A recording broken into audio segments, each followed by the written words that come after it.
Señoras y señores, bienvenidos al Centro Asturiano de Madrid. Hemos dejado unos minutos de cortesía porque algunas personas es la primera vez que vienen a esta casa que es la de todas las casas regionales españolas que hay repartidas por el mundo, ahora mismo la más antigua, fundada en 1881. Por tanto, hemos cumplido 134 años. Y que es un pedacín de nuestra querida Asturias en la capital de España, una embajada popular, sociocultural del Principado aquí en Madrid, que nosotros pues queremos mucho, es un hogar, una casa y desde luego la de todos ustedes, de manera que bienvenidos. Mi nombre es Valentín Martínez Otero y soy el presidente de la institución.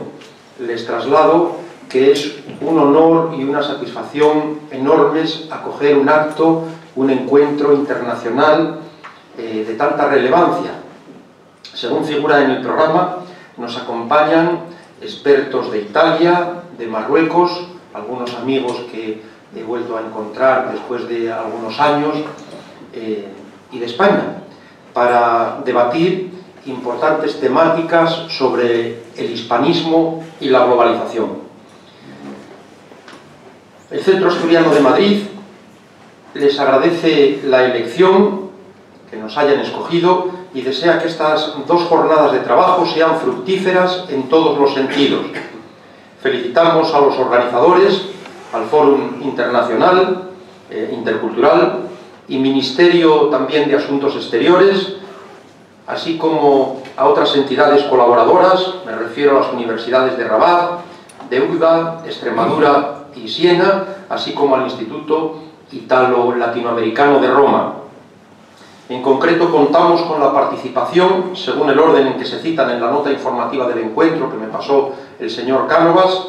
Contamos con don Ricardo Campa, del Instituto Italo-Latinoamericano y Universidad de Siena, con don Manuel Correa, analista de cooperación y de seguridad internacional, con don Abdelatif Limami, de la Universidad Mohamed V de Rabat, con doña Consuelo Triviño, escritora, con don Antonio Mansilla, doctor en Historia, con don Hassan Arabi, de la Universidad Mohamed I de Nador, con don Manuel Espín, periodista y escritor, con don Francisco Cánovas, historiador a la izquierda, a quien presentaré ahora de un modo más completo, don Jorge Urrutia, escritor, de la Universidad Carlos III de Madrid, don Asís Amayur, de la Universidad Mohamed I de Nador, don Abdelhakim Arabi, inspector de la enseñanza de la lengua castellana en Marruecos, don Domingo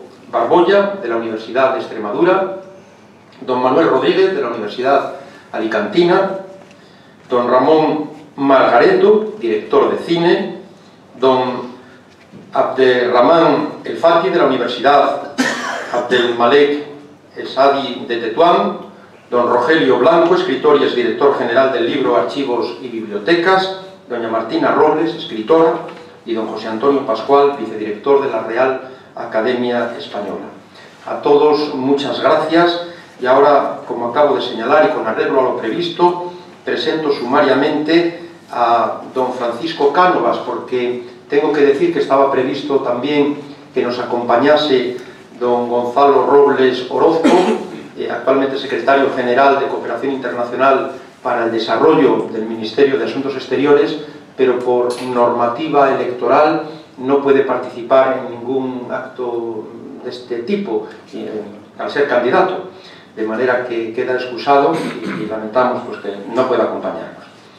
Don Francisco Cánovas Sánchez, doctor en Historia, distinguido con el Premio Extraordinario de Doctorado de la Universidad Complutense de Madrid, nuestra querida alma mater, y es Premio también Nacional de Historia. Ha sido profesor en la Complutense y en la Universidad Miguel Hernández. Trabajó con José María Jover, uno de los maestros de la historiografía contemporánea, en su equipo docente y editorial. Asimismo, ha desarrollado la actividad profesional en la Administración General del Estado como subdirector general en el Ministerio de Cultura y en el Ministerio de Asuntos Sociales. autor de numerosos estudios históricos, sociales y culturales. Entre sus publicaciones destacamos los partidos políticos en la era isabelina, el Partido Moderado, los decretos de nueva planta en los países de la Corona de Aragón. Ya son libros de hace unas décadas, de manera que tiene una acreditada trayectoria y muy fecunda. La reina del triste destino, Yo, Manuel Azaña, tomo la palabra, de 2007, e Historia de Orihuela, de este mismo año 2015. Ha formado parte de diversas fundaciones y organizaciones no gubernamentales que promueven actividades solidarias. Actualmente es el presidente del Fórum Intercultural. Como intercultural es, a fin de cuentas, este acto. Enhorabuena, señor profesor Cánovas, y muchas gracias a todos. Tiene la palabra el señor Cánovas. Bienvenido.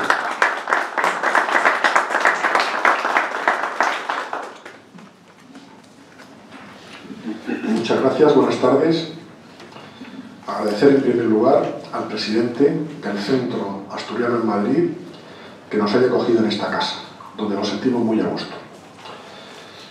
Comenzamos el pasado mes de octubre este proyecto, un proyecto plurianual dedicado a analizar los retos del hispanismo, de la lengua, la literatura y la cultura en español en las primeras décadas del siglo XXI. Fue una experiencia muy positiva la que transcurrió allí en Rabat. Algunos de los conferenciantes, de los ponentes, nos acompañan aquí, se han incorporado otros. Queremos que este proyecto, que nos parece esencial, continúe, prosiga en años próximos, siempre con este enfoque de dos sedes, Rabat-Madrid, a lo mejor Madrid-Roma o Madrid-Chile, abordando las capitales de la cultura hispánica. Como comenzamos a reflexionar y a debatir en la Universidad Mohamed V de Rabat, el hispanismo, la cultura en español, es uno de los movimientos culturales más potentes del mundo actual, no se discute, sustentado en más de 350 millones de hispanohablantes, importantes creaciones de hispanistas de todo el mundo, potentes industrias del libro, del cine, de las artes. Es una manifestación importante, somos conscientes de su riqueza, de su potencialidad, pero también de que nos encontramos hoy en un nuevo escenario cultural. Como ya analizamos, en los informes de políticas culturales de hace 3 o 4 décadas no había prácticamente referencias a la revolución digital. Era imposible, se produjo después. Hoy sabemos que entre las 10 empresas del mundo más importantes por volumen de negocios se encuentran Apple, Microsoft, Google, Amazon y Facebook. La mayoría norteamericanas. Ya antes, hace apenas 2 décadas, había muchas empresas japonesas, algunas europeas. El escenario ha cambiado. Pero me refería a la digitalización, al impacto que tiene en la comunicación, en la industria del libro y en otros planos. Hay otros factores, los movimientos migratorios, que están construyendo sociedades plurales, muy diversos, con aportaciones de grupos étnicos y culturales muy distintos, de diferentes continentes que enriquecen la sociedad, pero que hay que saber gestionar, como nos ha advertido Sami Nabil. El predominio de la comunicación audiovisual, el retroceso de la cultura escrita, ese proceso al que aludió el sociólogo García Canclini de culturas híbridas, de mestizaje cultural. Hay un nuevo escenario del que tenemos que tomar muy buena nota.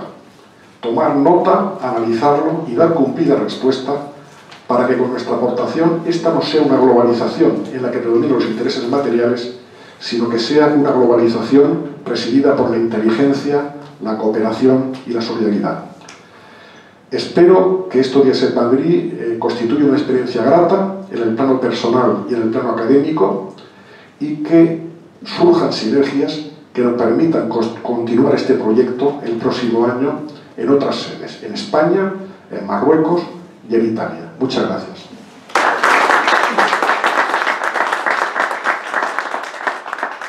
Ya damos comienzo a la sesión de trabajo. Con la primera de ellas, ruego al presidente de la sesión, el señor Espín, y a los profesores Campa y Correa que suban a la mesa.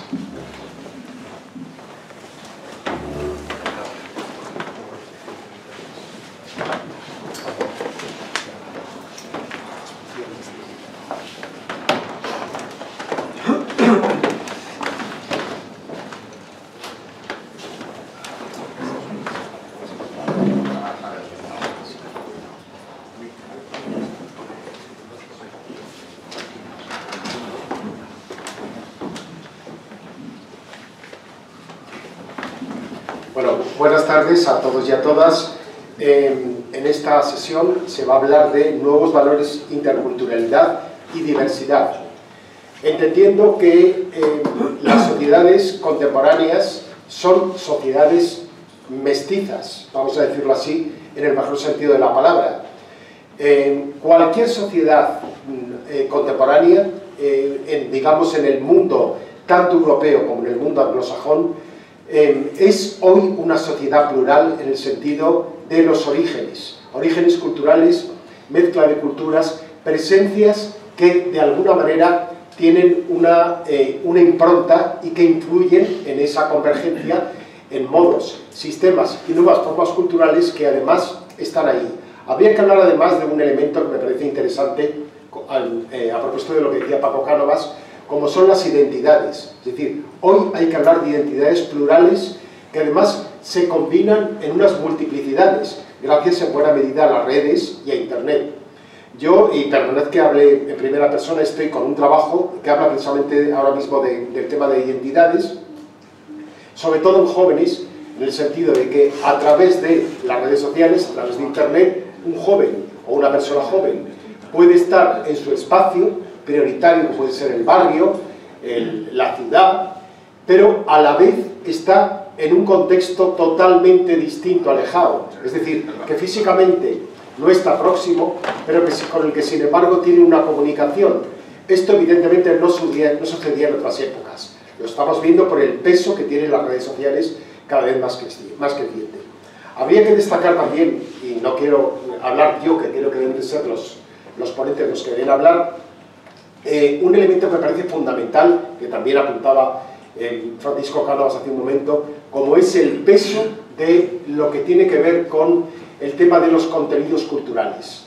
Efectivamente, hay una industria tecnológica que tiene una presencia, una omnipresencia, y que, pero sin embargo, espacios como puede ser el espacio cultural hispano o el espacio cultural latino, si queremos, si incluimos evidentemente a Italia, que también tiene una gran presencia cultural, es un territorio que debería de ser prioritario desde el punto de vista también de los intereses públicos.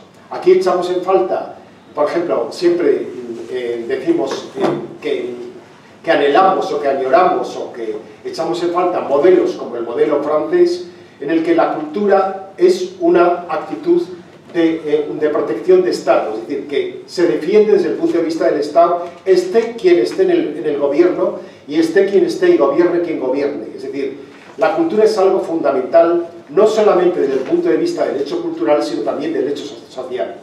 Yo creo que esto es un elemento que tenemos que tener en cuenta y deberíamos exigirlo a los políticos, sea en España, sea fuera de España, porque la cultura es algo más que un mero complemento o un elemento decorativo. Es decir, si hablamos de la presencia del español, la importancia del español, evidentemente el contexto de esos millones y millones de personas que lo hablan en el mundo, yo creo que el peso cultural que tiene es decisivo, pero también otros pesos como es el social, incluido el económico.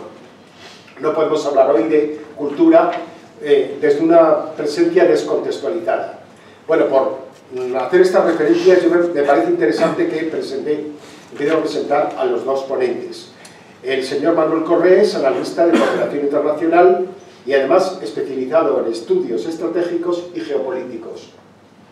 El doctor Ricardo Campa es presidente del Instituto Italo-Latinoamericano y además es docente, es profesor en la Universidad de Siena, en Italia. A mí me asombra las veces que le he escuchado el dominio que tiene del castellano, con una riqueza idiomática y con un asombrosamente dominador de lo que es el léxico castellano, incluso en expresiones que nos parecen realmente maravillosas. Así que, señor Campa, pues... Correa, perdón, sí. Bien, muy buenas tardes. Yo quiero agradecer también al presidente de esta casa, que nos acoge con tanta amabilidad y que nos encontramos una vez más. Yo he pasado este último verano en Asturias y me encuentro una vez más agradecido a la amabilidad de Asturias y de los asturianos. ¿Verdad? Que muchas gracias. A todos los demás, decir que ha hablado en la presentación nuestro presidente del Fórum Intercultural, señor Cánovas, de un nuevo escenario. Bien, pues vamos a ver si consigo en un rato pues dibujarles aquí algunos trazos de este nuevo escenario, visto de una manera urgente, de una manera rápida, pero intentaremos que ustedes puedan hacerse cargo de ello y comentarlo después, que yo creo que es el aspecto más interesante de este tipo de encuentros.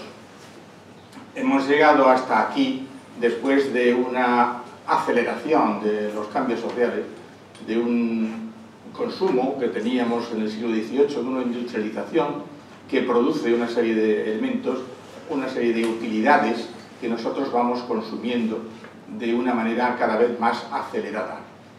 Entramos en el siglo XX con el periodo de mayor consumo que hemos conocido y hemos llegado hasta el siglo XXI, en el que el consumo de los medios producidos ha tenido un giro importante y es sobre el que probablemente nosotros vamos a poder meditar más esta tarde. Estamos en un mercado de consumo de imágenes, una sociedad de imágenes, un mundo intangible en el que lo virtual tiene una realidad mayor que lo real. Y esto pues, va a tener necesariamente que dar un viso distinto del panorama social en el que nosotros estamos introducidos, y ya a una velocidad que cada vez es más acelerada. Veremos en segundo lugar una de las inquietudes, una de las agonías, decimos ahí, del crecimiento que tiene nuestro problema, que tiene nuestra visión económica del momento.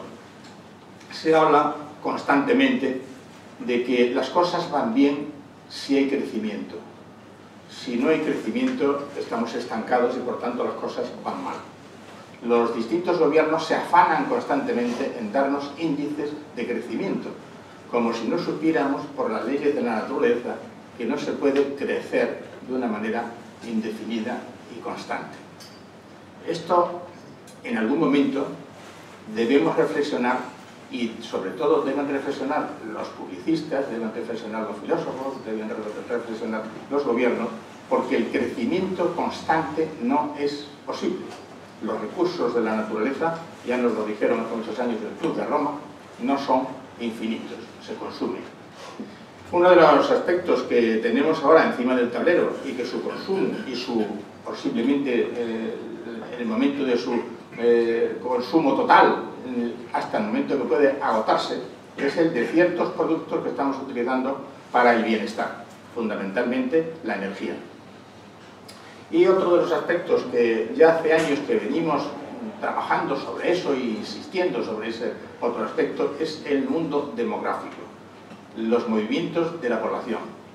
De tal manera que hemos llegado en algunos de los trozos de nuestro mundo, como es el caso de Europa, en algunas de las áreas de nuestro mundo, a que verdaderamente estamos ante lo que ha sido calificado por algunos prestigiosos demógrafos como un suicidio demográfico.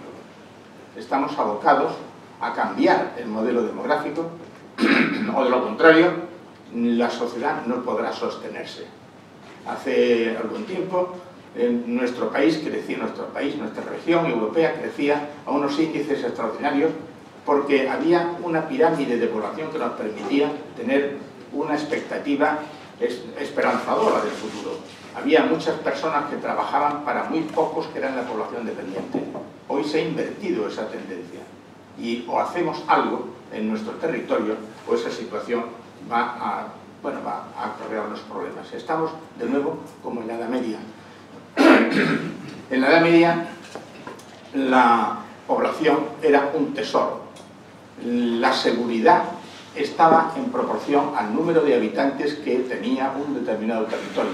Incluso la familia en la Edad Media era tan rica como miembros tuviera. Si había muchos hijos en la familia era rica y además estaba segura y tenía futuro. Si no había población en ese poblado pequeño o grande, no había futuro y no había seguridad y no podíamos convivir en él. De manera que vamos a plantearnos ahora, en este mundo de imágenes, en este mundo intangible, cómo nos encontramos. Un aspecto que creo interesante es el de la aterritorialidad, y es donde vamos a reflexionar en primer lugar. La aterritorialidad, la falta de localización de un territorio distinto del que veníamos observando hasta ahora, los que tenemos cierta edad, es uno de los aspectos que nos llama poderosamente la atención. Es también un aspecto fundamental que tiene que ver con esa visión moderna que es lo global.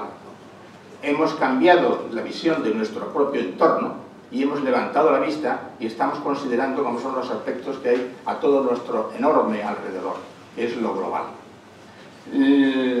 Para poner un ejemplo de a qué me refiero, voy a hablar de algo que es la escena del crimen, que continuamente vemos en la televisión, en las películas, tal, que es algo sagrado.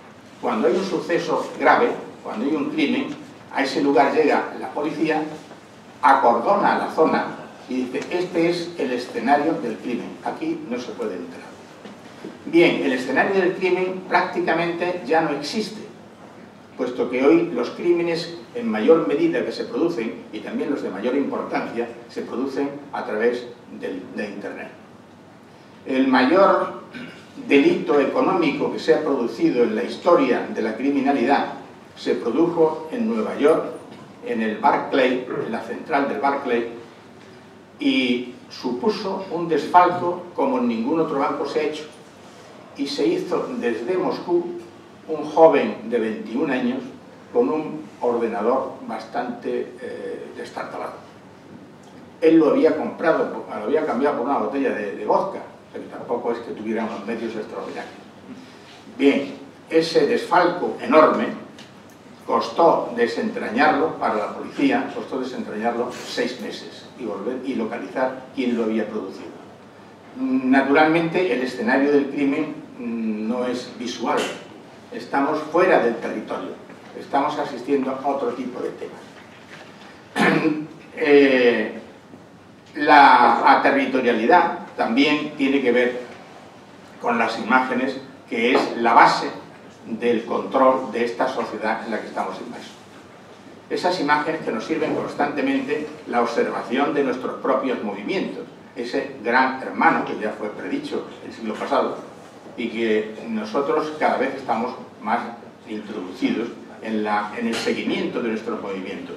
Por donde quiera que vamos, estamos siendo grabados por imágenes, y esas imágenes configuran un espectro, configuran un universo observable para otros, de tal manera que nuestros movimientos, a través de los medios actuales, son perfectamente conocidos por el sistema, incluso más conocidos que por nosotros.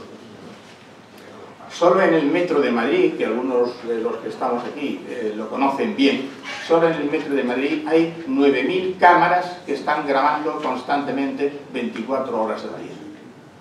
Ustedes pueden imaginarse cómo se gestiona la visión de esas 9.000 cámaras que están grabando constantemente. Se gestiona a través de sistemas. El metro de Madrid tiene 370 kilómetros subterráneos. De manera que este es un universo en el que hoy nos llama la atención de cómo nos movemos en un nuevo escenario. La cultura es una cultura sin fronteras, es una cultura nueva para nosotros también, no completamente nueva, pero sí que llama la atención por cómo estamos introduciéndonos en ella y desenvolviéndonos como si realmente no pasara nada, quizá por la lentitud con la que nos estamos moviendo en todos estos aspectos de la nueva cultura. Por ejemplo, por decirlo de una manera rápida, hasta hace 30, 40 años, la pureza era algo estimable. Por referirme a algo conocido por muchos de los que estamos aquí, se estimaba que el buen whisky era el whisky puro de Malta y los otros eran mezclas, de manera que se premiaba la pureza de la raza de este toro, de aquella carne, de esta oveja, etcétera, etcétera. Y en definitiva había muchas purezas que nos llamaban la atención y que había que custodiar. Ahora se ha producido un fenómeno de fusión, también ha hecho referencia a esto el señor Cánovas. Se ha producido una infusión muy interesante. Lo que produce hoy en el mundo el buen discurrir de las cosas que estamos nosotros mismos desenvolviendo, estamos dentro de ellas, es lo místico, lo mestizo, es mistificado, lo mulato, lo multisexual, lo andrógino, lo bisexual, la pureza de los, decía un profesor de antropología, en tono de humor, dice: hoy la pureza ya no existe excepto en los esquimales, que son los peruanos. Bien, esto tiene su chispa. En las ideologías también existe esta mistura, también existe este mestizaje. Aparece lo verde como una de las novedades en estos últimos 30 años, y dentro de lo verde pues hay una mistura de esta especie de ideología donde se incluyen pues viejos anarquistas, nuevos católicos, ecologistas, anarquistas, gays, lesbianas, todas las mareas nuevas que vienen a este punto, los verdes, las blancas, las rojas, todas las mareas que se mueven por este país o por cualquier otra. Tenemos un ejemplo en la política, el capitalismo de China popular. Es otra de las misturas que en el terreno de la política práctica también se ha producido. Oriente y su mistura con Occidente, que cuando mezclamos Oriente con Occidente nos sale Ramón Margareto y su Bollywood Made in Spain. La mistura también alcanza otras áreas que nos pueden llamar la atención, quizá alejados de este planteamiento, pero que diríamos que no dejo de contarlo aquí porque es algo quizá menos conocido. Las grandes organizaciones criminales del mundo, por ejemplo la Yakuza japonesa, una de las mejores mafias que se han hecho en el mundo, pues está auxiliando a la población más allá de donde la auxilia el gobierno, con bastante eficacia y con mucha más rapidez. Cuando el tsunami de Japón, quien primero llegó allí con trenes de auxilio para la población, con camiones con equipamiento y tal, fue la mafia japonesa. De tal manera, bueno, pues ellos tienen un periódico que publica un editorial con el nombre del director del periódico todos los meses y atienden las necesidades de esa población. Ya había habido de todo esto algunos reflejos en otras áreas. La Yakuza quizá inauguró esa línea de trabajo, pero ustedes recordarán también aquel mafioso narcotraficante colombiano, Pablo Escobar Gaviria, que trabajó bastante en este tema de auxiliar a la población. Creó colegios, universidades, iglesias, carreteras, arregló poblados, traídas de agua, etcétera, etcétera. Por lo tanto, ¿qué es lo bueno? ¿Qué es lo malo? Hombre, sabemos qué es lo bueno y sabemos qué es lo malo cuando se llega a estos extremos, ¿no?, de la mafia o de los grandes delincuentes. Pero vivimos en un mundo de mezcolanzas. Hay nuevos soportes a la comunicación en la cultura. Aquí he puesto una gráfica que es el encuentro del hombre con la tecnología, de tal manera que se dan la mano el hombre cibernético y la propia cibernética. Estamos también en un mundo de cantidades, donde no hay ya unos modelos reducidos de trabajo casi en ninguna de las áreas. Esta semana que viene se va a producir una nueva fusión de bancos en algunos países europeos. Nosotros hemos asistido a la enorme fusión de las grandes corporaciones bancarias y de las pequeñas que se han asociado en otra. Hay una magnífica explosión del control sistemático. Hemos hablado antes del seguimiento de las imágenes a través de las cámaras en las ciudades y en algunas áreas concretas, en los centros comerciales, etcétera, etcétera. Y hay una explosión de este control de los sistemas. El hombre individual pinta poco. El hombre individual ya no señorea ninguna de sus actividades, o casi ninguna de ellas. Hace 50 años, hace medio siglo, El hombre que trabajaba en el campo sabía perfectamente cómo poner solución a alguno de sus problemas, aunque estuviera limitado en la solución de sus problemas. Él sabía que si no llovía, debía reservar sus recursos de agua para la huerta y no darlos a los cultivos de secano.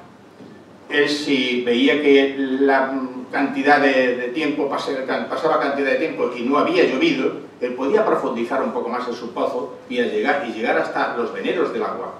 Hoy realmente vivimos pendientes de los sistemas, y si no estamos en manos de los sistemas no podemos hacer nada, pero tampoco dominamos los sistemas, porque el hombre hoy día pinta poco.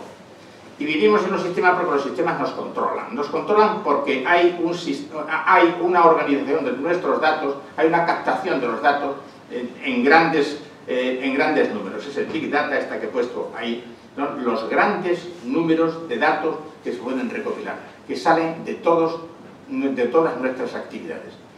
Y esos datos son tratados por unos sistemas, esas minerías de datos, esos data warehouse que están almacenando todos los datos que se refieren a la vida cotidiana y que están ahí metidos. Bueno, todo eso es posible con lo que llamamos la gestión del conocimiento. Una gestión operativa, analítica y una gestión de inteligencia. La inteligencia, que es también otro de los lugares comunes de nuestra época, la inteligencia como información, más análisis, que nos da un conocimiento para poder solucionar problemas del futuro. La polarización de la cultura y el acceso a la información, de tal manera que hoy día los recursos de Internet almacenan una enorme cantidad de cultura, una cultura extraordinariamente compleja, pero distinta de la cultura sobre la que habíamos estado especulando hasta nuestros días. Distinta porque permite un análisis bastante más torpe, un análisis binario, mientras que la cultura hasta ahora para nosotros había sido el interés de lo que destacaba en lo que se llamaba el conocimiento del sentido común. De tal manera que la cultura clásica había cogido elementos de la realidad, los había abstraído y había dado leyes generales. Hoy día no es tan fácil con el almacenamiento de los datos llegar a esto. De tal manera que hay una especie de modelo monástico. O sea, hay unos señores que dominan la cultura, los que están ahí apreciando qué es lo que ocurre en ese mundo reservado a quienes manejan los grandes datos, y otra cultura que es la que no le llega, o le llega de otra manera, al pueblo en general. Esta sería otra de las características de esta época, lo que veníamos diciendo. La agonía del crecimiento. Ya hemos hecho referencia al principio en que debemos, si queremos que las cosas vayan bien, crecer indefinidamente, lo cual parece que no es suficiente, porque no es posible que estemos creciendo continuamente, de tal manera que nos estamos agrupando en otro tipo de sociedades, pero no acertamos con el modelo de cambio del no crecimiento, no acertamos porque el mundo económico no nos da todavía las pistas para llegar a ese tema. Y hemos puesto ahí al final algo para ir un poco más rápido, que es que el mundo sigue girando. Sigue girando de tal manera que nuestro espectro, nuestro entorno, nuestro escenario hoy va a ser otro, va a ser distinto. Desde el siglo V hasta el siglo de Pericles, hasta el siglo XV, nuestro mundo, el mundo que conocíamos, los que vivimos en este área del mundo, era el Mediterráneo, era lo que podemos decir el Mare Nostrum, ¿no? Este era el mundo que conocíamos. Ese mundo llegó un momento que se nos quedó pequeño y nos orientamos, unos más que otros, nos orientamos hacia el Atlántico. Ahí tenemos el Océano Atlántico. Especialmente nos orientamos los que estábamos mirando a esta costa de aquí, los portugueses que hicieron una investigación extraordinaria sobre ese territorio, los españoles, algunos ingleses, algunos de los que estábamos ahí, y el interés, pasando los siglos, acercándonos al siglo XX, el interés fue el Mediterráneo, el Atlántico Norte. Incluso se creó una asociación que todavía persiste para la custodia, para la defensa del Atlántico, la OTAN, que todavía persiste. Y que poco a poco ha ido recalando en la influencia de la costa este del Atlántico, es decir, de los Estados Unidos. Hoy el universo es otro. Hoy, de verdad, donde estamos, si queremos estar en el mundo, es en el Océano Pacífico. Ahí es donde actualmente ha girado el mundo. Ese es el escenario futuro, el Océano Atlántico. Ahí tenemos una relación que, bueno, es un poco pesada para la hora que es y para el lugar donde estamos, que debemos charlar todos un poco más, y que ahí vemos quiénes son, dónde están y qué países y qué territorios son los que tenemos. Pues miren, el Producto Interior Bruto de los países que están ahí, quitamos los amarillos que están abajo, es extraordinariamente dinámico, no porque ya suponga una cantidad enorme de recursos, sino por la dinamicidad con que esto se produce, el movimiento creciente que tiene. Ahí sí se produce el crecimiento. Ahí está China, está Rusia, Japón, Italia, Tailandia, Indonesia, Singapur, Filipinas, Corea del Sur, Corea del Norte, Camboya, Australia, Sudáfrica. He puesto Corea del Norte porque tiene su casuística singular. Podríamos haber puesto otros países, muchos países que están en esa área. La enorme población y la dinámica de esa población, de cómo crece esa población, si la comparamos con nuestro mundo, con el mundo europeo, por ejemplo, que es donde desde donde nosotros estamos contemplando este nuevo escenario del mundo. Ahí pongo abajo, en amarillo, la Unión Europea, que no resiste la comparación con estos países y sobre todo su evolución. El caso de España, he puesto el caso de Marruecos en atención a nuestros colegas, y los Estados Unidos porque es un referente, ¿no? Es un referente. Estamos ahí. Este es un aspecto que merecería en otra ocasión darle una vuelta un poco más. La evolución, ¿cómo se proyecta esto hasta el futuro? Voy a hablar sobre todo del tema de China, voy a hacer referencia a China y luego hablaremos un poco más de Rusia, ¿no? Esto está, el Producto Interior Bruto está aquí expresado en paridad del poder adquisitivo. De tal manera que este año pasado, este año 14, China ya sobrepasó un poquito el Producto Interior Bruto de los Estados Unidos en paridad con el poder adquisitivo, como decía. Pero para el año 19, China se destaca ya por encima de los Estados Unidos. Y si se destaca por encima de los Estados Unidos es que realmente estamos con una tendencia consolidada, difícil de sacarle. Todo esto en una sociedad, mientras los europeos y la cultura norteamericana, europea, la cultura occidental, estamos recreándonos en una reflexión que puede parecer poco productiva. Por ejemplo, si volvemos en un momento a lo inmaterial, a lo que no es territorial, hablaríamos de qué cosas nos ocupan a nosotros, por dónde nos guiamos nosotros en nuestra vida, ¿no? He elegido algo que puede ser significativo, algunos podrán encontrar otro aspecto de meditación que sea más significativo que este, ¿no? Que son las marcas. En nuestro mundo tenemos una adoración por las marcas. Las marcas es algo que para nosotros empieza a tomar conciencia con nombre y apellidos. Nosotros conocemos a Nina Ricci, a Yves Saint Laurent, Antonio Banderas. Todos ellos tienen un especial aroma, un aroma especial que da nombre a su producto. En las marcas se materializa lo etéreo, el aroma del bosque, los frutos del sándalo.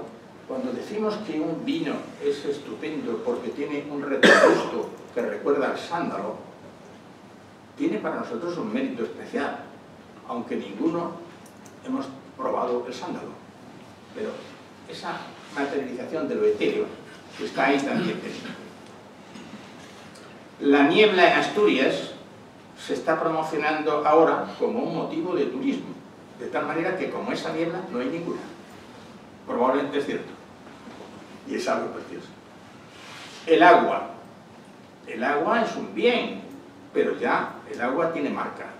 No el agua mineral, que es una redundancia, todo el agua es mineral, sino el agua acaba teniendo una marca especial.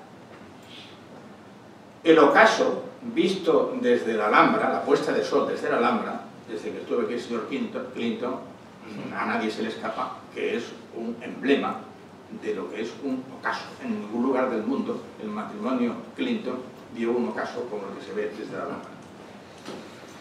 Es la fantasía de lo que evoca la marca. Mickey Mouse, Peppa Pig, el oso Yogi, dan prestigio a algunos productos que tienen poco que ver con un muñequito que representa un personaje que no existe. Si miramos a algunos otros aspectos, decimos que existe el fútbol que conocemos en la manera en que lo conocemos y existe porque existen marcas que lo sostienen, o la Fórmula 1, o la Copa América. De manera que las marcas son en nuestro mundo algo extraordinariamente importante. Ya no hablamos de pañuelos para limpiarnos, hablamos de Kleenex, que es una marca. Ya no hablamos de pantalones para vestirnos, hablamos de unos Levi's. Hablamos de Nescafé, hablamos de una Mau, cuando estamos refiriéndonos a un producto. De tal manera que la marca se ha comido el producto. Es la sublimación de un estilo, es la sublimación de una ideología, es la sublimación también de una creencia. A veces vemos a una persona y simplemente por su aspecto ya evoca y desencadena una serie de elementos en nuestra mente que le situamos ideológicamente, decimos de dónde procede, cómo es, nos atrevemos a decir cómo es, y estamos desencadenando unos constructos de su personalidad que no tendría si nosotros no fuéramos capaces de deducirlo del aspecto. Porque viste con una chaqueta o porque viste con una corbata, ya le situamos en un espectro cultural, político, de sus relaciones, etcétera, etcétera. Pero si no lleva corbata, también. Si va aseado, también. Si no va aseado, también. O sea, que hagas lo que hagas, vivimos en un mundo en el que todo esto está a la orden del día, y en eso estamos. Esto es un fruto más de Occidente que de Oriente. Es una concepción de la vida. Si hablamos de Danone, estamos hablando de una persona sana, de unos hábitos deportivos. Estamos hablando de alguien que está en el mundo actual. Pero, por decir ya la última marca, hablo de Brand ADN. Brand ADN está promocionándose en los Estados Unidos y en Canadá como un laboratorio que sirve ya y reserva ya, si usted lo pide, una serie de óvulos y de espermatozoides perfectamente seleccionados como de las mejores uvas de Ribera del Duero para los niños del futuro. De tal manera que usted puede encargar un niño con las características que quiere. Ojos azules, pelo rubio, etcétera, etcétera. Y esto ya es una marca que se está acreditando también. En estas cosas nos estamos entreteniendo, mientras en otros lugares del mundo están haciendo otro tipo de trabajos. Y su evolución y su concepción está siendo otra. Vamos a ver, he elegido esta fotografía para hablar un poco de Rusia. No quiero hablar del tsunami ni tal, pero me pareció que era la que representaba mejor lo que era el mundo del Pacífico, esas dos orillas, que por supuesto las desborda el Pacífico, para los países que están ahí en esta transparencia, ¿no? Ahí aparece Rusia, que es el país que para nosotros tiene ahora un interés muy especial. La costa, el ámbito del Pacífico es separado ahí dos grupos de países, que naturalmente no está completo. Por un lado está China, está Rusia y está la India. Y por otro lado está Japón, Corea del Sur, Filipinas, Australia, USA, Brasil, Chile, etcétera, etcétera. Canadá. He agrupado estos dos, he hecho estos dos grupos con alguna intención. Hoy por hoy diríamos que hay un grupo de países que son más aliados que otros, que están en un espectro ideológico distinto del otro. Pero aproximándose, confluyendo unos con los otros, porque el capitalismo de China está marcado y su evolución también, el de Rusia no digamos, y diríamos que los países agrupados en la costa, para nosotros, de la derecha, de la costa oeste de los Estados Unidos y de Sudamérica, para nosotros también tiene una determinada orientación ideológica. Y ahí puede producirse un encuentro o un desencuentro constante y sostenido. Veamos qué es lo que va a hacer Rusia. Rusia, desde la época de los zares, del último zar, estaba concentrada en la parte europea de Rusia. Rusia tiene unos 150 millones de habitantes, pero en la parte que está en Moscú, es decir, en la Rusia europea, se concentran 123 millones de habitantes, mientras que el país más grande del mundo, con una gran diferencia sobre los demás, que es Rusia, solo agrupa a 20 millones de habitantes. Y los zares se dieron cuenta de esto y lo que se propusieron fue desarrollar el centro y el oeste, perdón, y el este de su país, de Rusia. Hicieron un ferrocarril a la moda de lo que había sido el Oriente Express, que ya estaba terminado en ese momento. Esto aparece en el siglo pasado, en el siglo XX. A principios del siglo XX se empieza la construcción del Transiberiano y llega hasta la costa del Pacífico, a un lugar que se llamaba Vladivostok. Vladivostok en ese momento se promociona como el poder de Rusia sobre Oriente, y concretamente el poder de Vladimiro sobre Oriente. Los rusos, que tienen una chispa especial, dicen que efectivamente que Vladimiro llegó a dominar buena parte del oeste de Rusia, tal vez porque no fue capaz de dominar a su esposa. Pero esos son maldades de los rusos, ya saben lo que son. Bien. Ese camino del Transiberiano se está utilizando hoy por el actual gobierno de Putin y Medvedev para el transporte del petróleo desde el este al oeste, introducirlo en Europa. Porque Rusia no abandona su orientación hacia Europa. Ningún país quita el pie de donde lo tiene puesto, por decirlo de una manera más gráfica, y se despide para dominar otros territorios. Desde donde está es su base para dominar un territorio nuevo. Se han construido dos ramales más del Transiberiano, que gana 48 horas en el transporte del petróleo sobre los oleoductos. Me están diciendo que abrevie, efectivamente, vamos a ir cortando. Pero hay dos ramales ya que se han hecho, uno que va a Manchuria y otro que va también a territorios inhóspitos. Ahí en Rusia las riquezas de ese país, que no está explotado en absoluto, son fantásticas y por lo tanto su evolución y su riqueza están garantizadas en el futuro.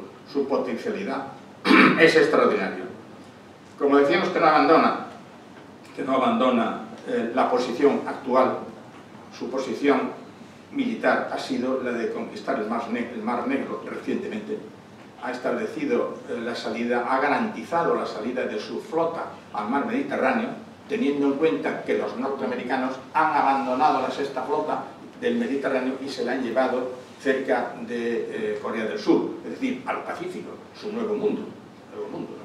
Y entonces los rusos no han querido abandonar esto y han dominado un territorio y han cogido todo el Mar Negro desde el punto tradicional de donde se domina la flota del Mediterráneo, que es Sebastopol, que es esta puntita que está ahí metida en el Mar Negro, que ustedes ven ahí, ¿no? Bueno, desde ahí, a través de un oleoducto que está en construcción, naturalmente están metiendo todo el petróleo que se puede en Europa. Con algunos problemas, porque buena parte de ese petróleo pasa por Turquía, y ustedes saben que si empezamos a tirar aviones de unos y de otros, pues le podemos cerrar el grifo del petróleo. El destino del viejo mundo, muy en síntesis, ahí lo tienen ustedes, de cómo evoluciona el porcentaje del PIB global en países como China, Estados Unidos, India y Rusia, y eso desde 1800. Esa es la situación en la que nos encontramos. Esta es la evolución de la población europea y de la de China, por ejemplo. la pirámide de población, con una proyección hacia los años 60 futuros.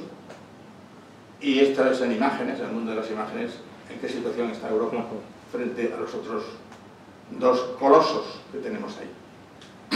Naturalmente, esto es lo que puede ocurrir si se mantienen constantes las tendencias que actualmente tenemos. Pero solo un dato y ya me callo. En estos momentos África tiene 1.000 millones de habitantes, pero en el año 60 tendrá 4.000 millones de habitantes. La inmigración que viene de África hacia Europa, pues es una broma, tal como la estamos viendo hoy, si pensamos en que esto es con 1.000 millones de habitantes, ¿qué pasará dentro de muy poco tiempo? Porque el año 60 está ahí mismo. Incluso algunos de los que estamos aquí pensamos conocerlo y disfrutarlo perfectamente. Y veremos lo que pasa cuando hay 4.000 habitantes.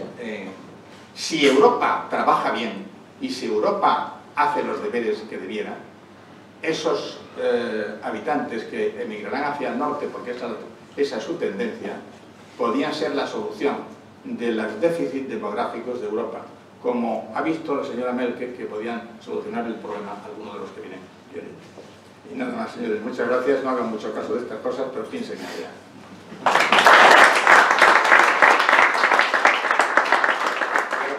Muy interesante y muchas gracias. Y tiene la palabra el doctor Ricardo Campana. Agradezco al presidente de la mesa y obviamente al presidente del foro para tratar cosas un poco más abstractas, pero que es bastante importante. El hispanismo normalmente viene, digamos, declinado como el europeísmo, el asianismo, etcétera, el atlantismo, es decir, una filosofía, una ideología que no tiene ninguna competencia, digamos así, bajo el perfil cultural, en una época como la nuestra, que ha estado muy bien delineada del doctor antes. En realidad, el hispanismo es una Weltanschauung, es una visión del mundo, que empezó a hacerse notable, digamos así, en primer lugar, con las constituciones de entidades del Estado-Nación, digamos así, de nivel renacimiental italiano, y luego de la visión que ha tenido toda la literatura española y por supuesto la cultura española, con un sentido de, digamos así, de una interacción intimística, individual. Por una parte, la posibilidad de realizar una cultura que tuviera, que ahora sería bastante al día, una combinación, digamos, un compendio de los aportes del mundo árabe, del mundo islámico, del mundo de los moros, y obviamente en un sentido europeo, cristiano occidental, o griego romano. Y por otra parte, la imposibilidad que este compendio institucional tuviera una posibilidad de interacción con las grandes movilizaciones intelectuales, las grandes revoluciones intelectuales que se hicieron en Europa con el Renacimiento y obviamente en toda la Europa continental y menos en la Europa, digamos así, mediterránea, a pesar de Italia. Y bien, el Renacimiento italiano y luego el Renacimiento mundial es un proceso normalmente es hecho como si fuera una identificación del navegante, del mercadante, del hombre de acción, pero en realidad es un proceso de transformación antropológica, anatómica y fisiológica. Es inútil que establezca estas cosas porque Leonardo da Vinci explicó explícitamente que tiene que tener el hombre para intentar de ver la nueva realidad. Y la nueva realidad la vieron dos pintores, Piero della Francesca y Paolo Uccello. Intentaron establecer una de las grandes revoluciones de la condición humana, la perspectiva. Antes los hombres veían llegar los barcos así, y después de la perspectiva vieron la curvilínea de la Tierra. Y obviamente después de esto se intensificó la visión, como está la visión. Hasta el Renacimiento italiano, toda la literatura, desde Homero en adelante, era fónica. Desde el Renacimiento italiano, la cultura, la visión del mundo es el sentido que tenía una prerrogativa importante era la vista. La vista. Se veía. Y la vista obviamente ve mucho más allá, mucho más espacio, y obviamente mucho más tiempo, de lo que se escucha, para que nosotros podemos sentirnos recíprocamente. Tenemos que utilizar un aparato porque es muy difícil que el señor que esté ahí pero nos vemos tranquilamente. Esta es una cosa muy importante. Y es esta visión, esta transformación antropológica que permitió a un gran español como es Cervantes de establecer la epopea de la visión, de la vista. Que la vista es una ilusión, tal vez así que la ilusión es un complejo de culpa, la vista. Ver cosas que en realidad sería muy difícil de establecer en su... Tal es así que toda la psicoanálisis moderna, por ejemplo, se establece con las mismas concepciones de la literatura griega que tenían ya prevista los complejos de culpas, el complejo de superioridad, de inferioridad, todo esto. Y Cervantes, que obtuvo, a pesar ahora de la picaresca, de todas estas cosas importantes que ha tenido España como momento de disgregación de un mundo, de una realidad, y el proemio de otra realidad, el grande proemio en el mundo, hasta Dostoyevsky dijo que el proemio del mundo lo había descrito ya Cervantes, por dos motivos esenciales, porque estableció un rapporto, digamos así, dialéctico, para decir epigramático, con la vista, con la visión. Veías cosas que los otros no veían, o veían de otra manera, pero cuando este proceso de iniciación, Cervantes en el mundo, en la cultura occidental por lo menos, representa un proceso de iniciación que tenemos que hacer para que la realidad se transforme, para que el hombre sea efectivamente el sucesor del creador del universo. El hombre tiene que dar una mano a Dios. Dios hizo esas cosas, pero no la hizo tan bien como tiene que hacerla el hombre. El hombre, este gran personaje que empieza a ser el redactor de la historia. Y empieza, obviamente, haciendo una crítica a la historia que tenían antes, la historia fantástica, la caballería, todas estas cosas, pero realizando una cosa bastante importante, porque la caballería era una organización social, política y social, pero con un ordenamiento interno que era el vulnus de la cultura del hispanismo y de una parte de la cultura occidental. El caballo, como todos saben, luego llegó a ser el emblema de la velocidad. También los coches modernos tienen una velocidad por caballo. El caballo, la caballería no tuvo éxito más, pero el caballo sí. El caballo es la velocidad, es una categoría física, no imaginífica, como la que había justamente criticado Cervantes. Pero Cervantes usa una cosa bastante importante, sistemática, a pesar de todo el cuento, es inútil que lo cuentan ustedes, que son mucho más preparados que yo en este sentido, pero hay un problema fundamental que inaugura el mundo moderno y contemporáneo, por la sencilla razón que cuando muere quiere morir como un hombre bueno, y cuando hace esta confesión, un complejo de realidad, diríamos ahora, complejo de realidad, es Sancho que le dice que está inaugurando un nuevo mundo, que dice, lo siento, vuestra merced, pero ahora tengo yo derecho a la ilusión. Las clases, los grupos medios, los grupos populares tienen acceso a la ilusión. La ilusión como protagonista de la grande transformación social. La ilusión es la característica fundamental, la categoría fundamental de la ciencia, del conocimiento. La ciencia es hecha de ilusión. Las matemáticas tienen números reales, números irreales y números imaginarios. Y uno de los más grandes escritores del Novecento, como Robert Musil, escribió El hombre sin atributos para explicar qué es un número imaginario. Un número imaginario, per hipótesis, multiplicado por sí mismo, es igual a un número real. Es igual a la ilusión. Es un gran número real. Este proceso de inauguración del mundo moderno, como ustedes saben, ha tenido obviamente una transformación conceptual en la reforma luterana. El hombre ya tiene derecho, el hombre, este navegador, este gran realizador, tiene derecho a hablar directamente con Dios, porque él ahora se considera un intérprete de la voluntad de Dios y una ayuda a la creación.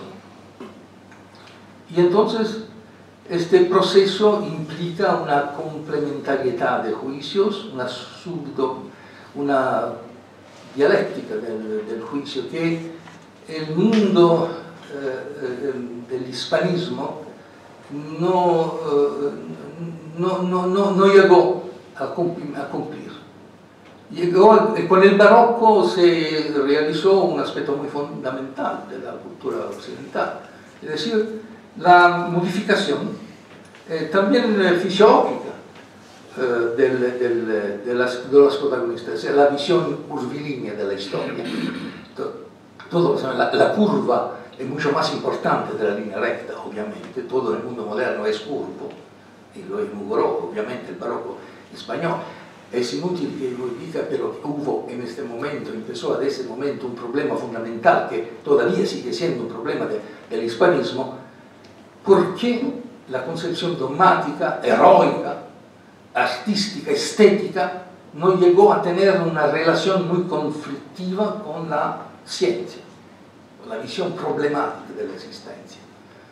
Y, como usted sabe, el causismo y todos los tentativos de individuar grupos que se hicieron cargo, efectivamente, de esta imposibilidad o esta inadecuación de España a intentar de ver exactamente en qué consistía la ilusión científica que Sancho había deliberado como necesaria para modificar el estatus, porque Sancho obviamente tuvo acceso a la utopía, todas estas cosas de la ilusión y todas estas cosas eran una preparación, un ejercicio, una especie de práctica religiosa de la vida social. Y obviamente el nuevo mundo y la perspectiva permitió obviamente a Cristóbal Colombo y a todos los grandes navegantes españoles de tener acceso a una nueva realidad con una comisión también de carácter lingüístico, de Nebrija en adelante. El lanzamiento del mundo se conjugó con la amplificación del léxico, de la lingüística de la palabra. Y obviamente hubo ya en 1551 en Valladolid un problema que normalmente algunos intelectuales han tenido al tanto de la problemática de la cultura moderna del Occidente, y que todavía en España no ha tenido mucho éxito, sino como un enfrentamiento de dos grandes españoles. Uno era Ginés de Sepúlveda y el otro era Bartolomé de las Casas. Ginés de Sepúlveda anticipa la evolución de las especies. La evolución de las especies. Un personaje trágicamente considerado como un tradicionalista, un hombre contra la evolución, contra el progreso que luego la ilustración tendrá como una categoría inevitable de la condición humana para que sea libre, igualitaria y fraternal. Bartolomé de las Casas dijo en una época no controvertible a nivel conceptual, que los indios no habían tenido acceso a la evolución y por supuesto tenían que ver algo más de las máquinas vitales, como había dicho Aristóteles, y menos de la personalidad, de la gran personalidad moderna que había establecido, delineado el Renacimiento italiano.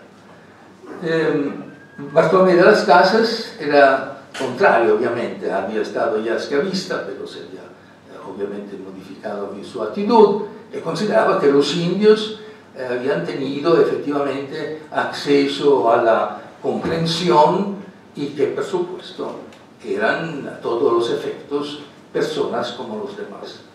Bien, a nivel ideológico, obviamente, Bartolomé de las Casas ha tenido mucho más éxito, por la sencilla razón que el mundo quería mucho más ideológicamente, que estuviera una visión mucho más ancha, mucho más completa, mucho más universal, ecuménica de la condición humana.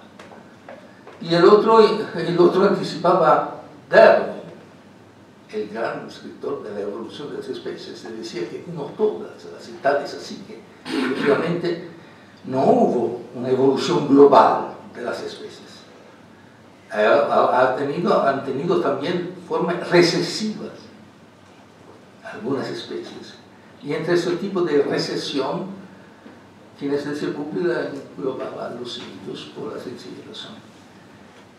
Contra esta visión que ya los españoles pusieron al tanto, hablando también de la guerra justa o injusta, era justa, si se llevaba una civilización, como ahora decimos, exportamos la democracia, era justa porque los hombres no tenían acceso a la visión del mundo, a la realidad, y el otro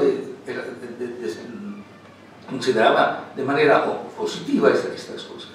En realidad,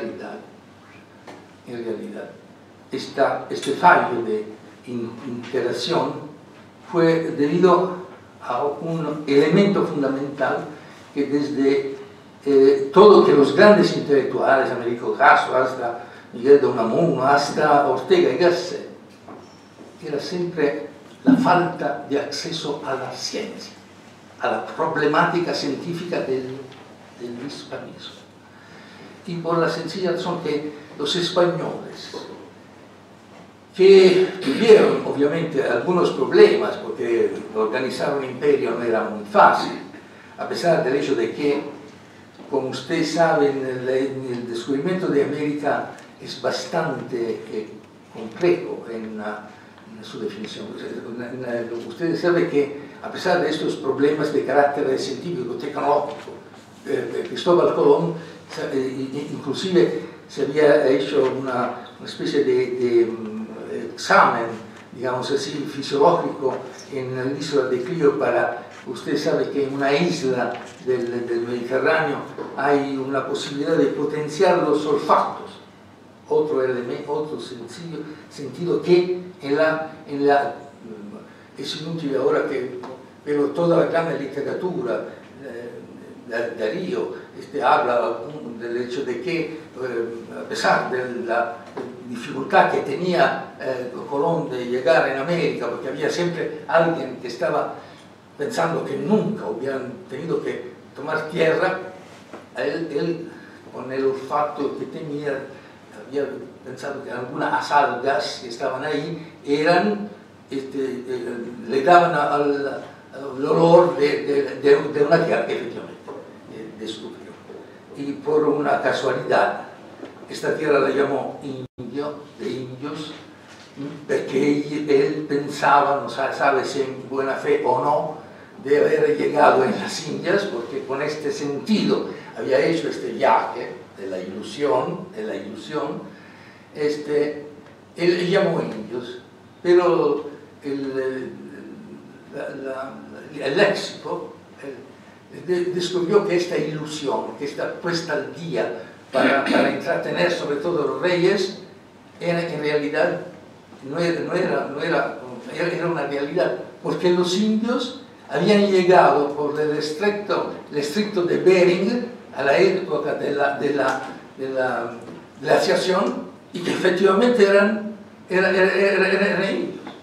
Efectivamente eran indios. Usted sabe que el descubrimiento de América tiene naturalmente una notación práctica, concreta y real. Hasta el momento del descubrimiento de América se unen los estados españoles, se hace una organización económica. Como usted sabe, América era una vigencia, digamos así, económica personal de los reyes. Era una inversión económicas que tenía un sentido de necesidad, correspondía a un necesarismo económico, por la sencilla razón que entre el 300 y el 400 hubo un enfrentamiento constante de los que llamamos las repúblicas marineras, Venecia, Pisa, Génova, se peleaban y conflagraban entre ellas para realizar rutas siempre más ventajosas, pero siempre lejanas. Y entonces el descubrimiento de América era llegar a Oriente por Occidente para ahorrar en el viaje y obtener precios más ventajosos por los que en ese momento existían en toda Europa. Europa en ese momento no tenía los frigoríficos, tenían las especias. Para mantener las ratas elementales necesitaban las especias, y las especias era la manera de tener la demografía y la población al tanto de las dificultades que las pandemias y todas estas cosas determinaban. Bien, hubo el vulnus fue que los españoles, por esta razón, no se enteraron que las grandes culturas precolombinas habían tenido acceso a la matemática y a la trigonometría. Y a pesar del hecho de que no sabían utilizar el alfabeto como nosotros. Así que el diálogo sobre los dos máximos sistemas del mundo de Galileo Galilei, que describe la primera cosmología, es idéntico al calendario azteca, que luego Octavio Paz ha literariamente explicado en el No, terminamos en... terminamos, sí. Esta falta de acceso a la ciencia sigue siendo un elemento, un vulnus, sigue siendo en el mundo moderno. El último representante, digamos así, el último fenómeno más significativo de este proceso es la literatura, digamos así, latinoamericanas del siglo XX. El personaje más importante que interpreta las dos soluciones, las soluciones formales, digamos, barroca, de la escritura barroca, y el sentido de la inadecuación de la cultura europea, sobre todo de origen hispánica, del hispanismo, a estar al tanto de la evolución de la cultura mundial.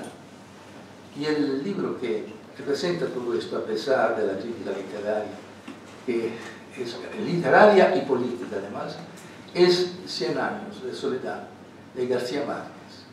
El personaje ha tenido mucho éxito en todo el mundo que en ese momento tenía una aceleración forzosa a nivel del conocimiento científico y tecnológico, por la sencilla razón que el texto era esto, el significado es esto.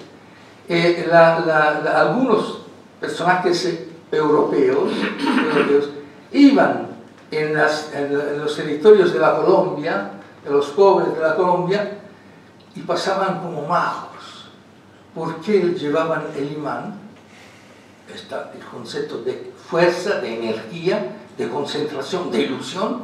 La gente iba, pagaba para ver este proceso de magia, y luego el coronel buen día, buongiorno en italiano, buen día, se cierra en su casa y descubre que el imán era la falta del conocimiento científico de 100 años de soledad.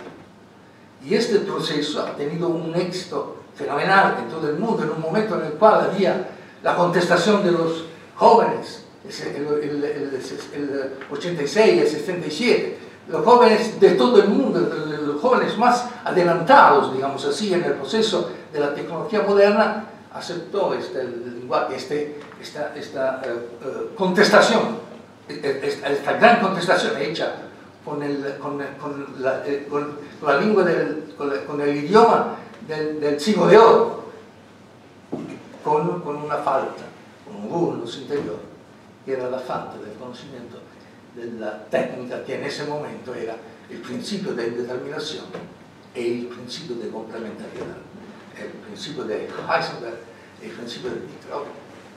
Todo lo que podemos conocer del mundo es aproximación, pero es la aproximación el fundamento de las grandes revoluciones de la concepción y del conocimiento moderno. Gracias.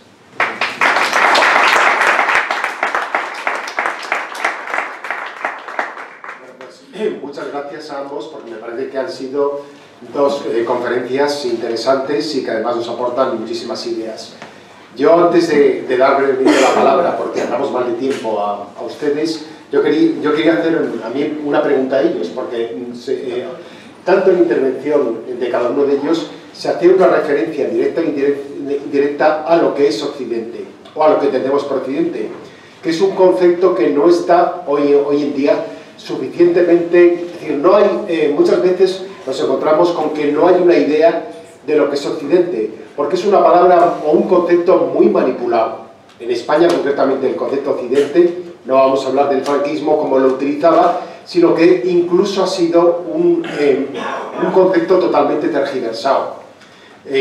Plantearíamos que Occidente es la cultura grecolatina, el Islam, porque el Islam tiene un gran peso en Europa y no podemos olvidarlo cuando ahora vemos que en muchos países europeos aparece un elemento como es el de la islamofobia, que me parece que es algo que debemos condenar de una manera radical. Podríamos decir que es la herencia, es el protestantismo, es la herencia, el mundo católico, pero también hay otras aportaciones, incluidas las aportaciones, vamos a decirlo así, marxistas y no dictatoriales, por ejemplo la socialdemocracia, etc. Tendríamos que reformular el concepto de Islam a la vista de la nueva sociedad en la que estamos en el siglo XXI. Es una pregunta que haría ambos, si les parece. Pero que mejor que primero conteste el profesor para que yo aprenda sí, algo de esto. Sí. No, tiene razón, pero para decirle, para contestar a su pregunta, que es una pregunta ya puesta muchas veces, el problema fundamental es que, por ejemplo, la física moderna,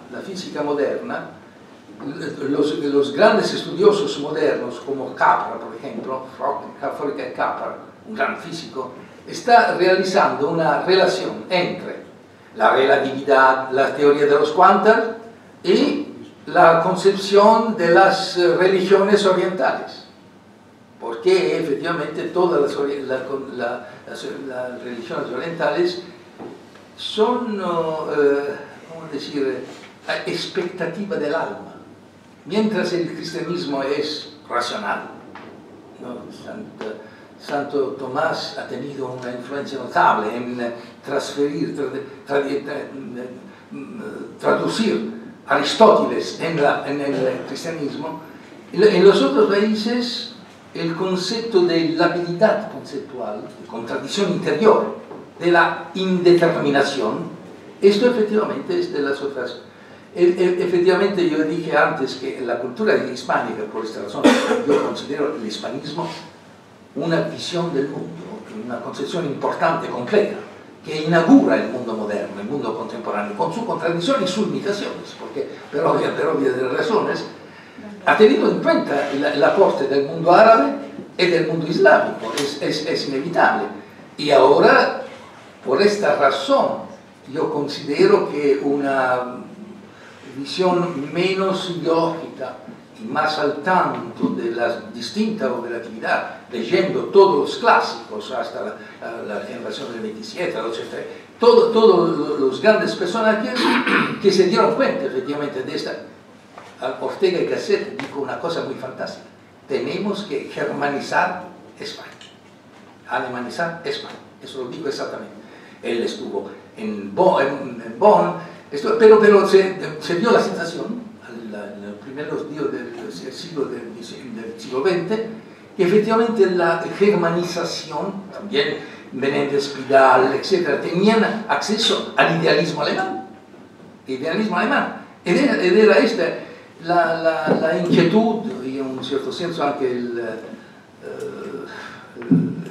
desengaño, digamos así, es la imposibilidad de establecer algunas categorías interpretativas de la realidad del mundo alemán con el mundo moderno. El problema fundamental ahora hay una crítica al eurocentrismo, al occidentalismo. El problema fundamental es una cosa es inevitable que el mundo occidental inventó el segundo principio de la termodinámica. El segundo principio de la termodinámica es el DNA de la condición humana. Es imposible. Lo inventó el Occidente, lo hizo mal, lo hizo con el colonialismo, lo hizo con todas esas cosas, pero lo inventó. Un arma con la cual podemos intentar de entender la condición humana. Esto es el punto. Claro que el colonialismo no es una cosa que ha hecho muy bien, a pesar que el postcolonialismo, a pesar de lo que decía Albert Camus, que fue el interno de la crisis del colonialismo, obviamente, escribiendo cosas muy importantes. Una de las cosas muy importantes decía, sí, el Palacio Borbón, el Parlamento francés, aplicara efectivamente la ley los diputados de los países coloniales serían mucho más grandes de los números de los franceses naturales. Esto está bien, todo esto está bien, pero el problema fundamental no es que la condena del Occidente tendría a esclarecer. Ustedes piensen, por ejemplo, no sé, Mitsuo, hay mucha corriente, por ejemplo, del mundo japonés que ha intentado desesperadamente de trasladar también la escritura en el mundo occidental. El mundo occidental ha tenido muchos elementos de limitación, pero ha hecho cosas. La luz, imagínense a ustedes la luz. Un principio, la luz. El Occidente inventó la luz, partículas elementales. La luz es una onda o un corpúsculo. Esa es la grande cosmología de Einstein. Lo hizo el Occidente. Lo sentimos, pero no tenemos que admitir que lo hizo el Occidente. Ahora damos la culpa de lo que pasa en el mundo actual al Occidente. Me parece bastante satisfactorio para los que, digamos así, tienen una visión ecuménica del mundo, pero también tenemos que admitir que el Occidente ha dado un contributo notable a la que se llama con un sentido icástico la condición humana. Bueno, por mi parte yo creo que Occidente es por decirlo brevemente, Occidente es una exageración. Occidente es una exageración que empieza a surgir cuando en Occidente tomamos conciencia de Oriente. Por eso lo llamamos Occidente. ¿Occidente de qué? Occidente de aquel Oriente. Y somos nosotros los que decimos, allí está el Oriente, y nosotros somos Occidente. Porque no tenemos una visión muy temprana de qué está pasando en ese mundo que conocemos poco. En realidad, en el siglo XVI en China se producía más que en toda Europa, pero sin embargo nosotros no teníamos demasiado contacto con China. No teníamos más que algún viajero que había pasado por allí, que nos daba noticia de lo que había ahí, pero era algo como todavía, algo exótico, algo que estaba por ahí. Es porque China y estos países orientales no habían sido nunca pueblos conquistadores, nunca han sido pueblos imperialistas. China no ha ido nunca a invadir un territorio, excepto estas trifulcas que tienen de vez en cuando con Japón, menos con Rusia, etc. Y sí han sido pueblos piratas, y lo siguen siendo. Hoy día todavía sigue la misma piratería que había en el siglo XVIII. Sigue habiendo gente que va por el mar con barcos que ejercen de piratas. El reducto de estos piratas, la gran estación de la piratería actual, está en Myanmar. Y allí se siguen concentrando este tipo de... Pero no han sido nunca invasores. Se han quedado en aquella zona del mundo. Su visión ha sido otra. Todavía podemos encontrar reductos de que la cosmovisión de esta área del mundo era distinta de la nuestra. Ese reducto lo podemos encontrar y ya desapareciendo en lugares como Shangri-La, que en realidad no existe como tal, pero que, bueno, el rastro de Shangri-La empieza con la utopía, y continúa después con Kant, también con la paz perpetua, y continúa con algunos otros filósofos anteriores al siglo XXI, desde luego, y al siglo XX. Esa visión es de armonía, es de equilibrio. No es una visión dominante, como es la visión de Occidente, que se hace colonialista e invade. No pretenden venir a contarnos a los europeos que tenemos que hacernos orientales. Nosotros sí, nosotros fuimos allí a predicar. Nosotros fuimos allí y predicamos lo que creíamos que era la mejor visión del mundo, cuando realmente no nos habían pedido que fuéramos a explicarles nada, ¿no? De manera que Occidente es una exageración de sí misma. Hemos entrado poseídos en el mundo de que somos lo mejor y que tenemos que justificarnos. Yo creo que esto se está acabando. Como se está acabando también esa otra visión de armonía de Oriente. Bután es una región, es un país, es una región que existe cerca de China, que está entre la India y China, que es donde se supone que estaba Shangri-La, y que han vivido siempre en una extraordinaria armonía. Paradójicamente, hace 7 años que introdujeron la televisión en Bután. A partir de ahí, el sentido de la armonía, del equilibrio y del amor fraterno, ha entrado en crisis. Y esto es una incorporación occidental. De manera que Occidente es algo exagerado. Podríamos hablar del dominio que hemos ejercido desde el final de la Segunda Guerra Mundial, pero no tenemos tiempo de momento sobre ese asunto. Y el colonialismo ahora en forma de bases, pues también podría ser algo interesante de descifrar y de poner ahí dónde están situadas esas. Por fin, dejémoslo pasar por ahora. Si ustedes quieren. Quisiera agradecer solo una cosa. Mishima es un gran escritor japonés, pero escribió, tenía relación con la Yosenar, que le dedicó dos ensayos. Escribió algunos romances, en primer lugar quería que se modificara la escritura para que sea occidental, pero a pesar de todo escribió 2 o 3 novelas para describir que los conflictos sentimentales eran occidentales, eran idénticos a nosotros. La compromisión política, la señora que intentaba estar con un político que iba arriba y en el momento en el cual iba abajo lo traía, era una cosa típica, le gustaba muchísimo. Al final el Mishima no tuvo éxito y se mató a la manera para demostrar que el haber fracasado no había otro remedio que matarse exactamente como un japonés. Había hecho todo lo posible. El Ayursenar ha escrito 2 ensayos fantásticos sobre este asunto grandemente. No solo. sino que el emperador. Hay una cosa bastante importante, el presidente aquí lo ha dicho antes. Los tres países de la guerra, de la Segunda Guerra Mundial, Italia, Alemania, Italia y Japón, son los tres países que tecnológicamente son a la vanguardia. Los tres países de la vanguardia. Y para decir la ilusión.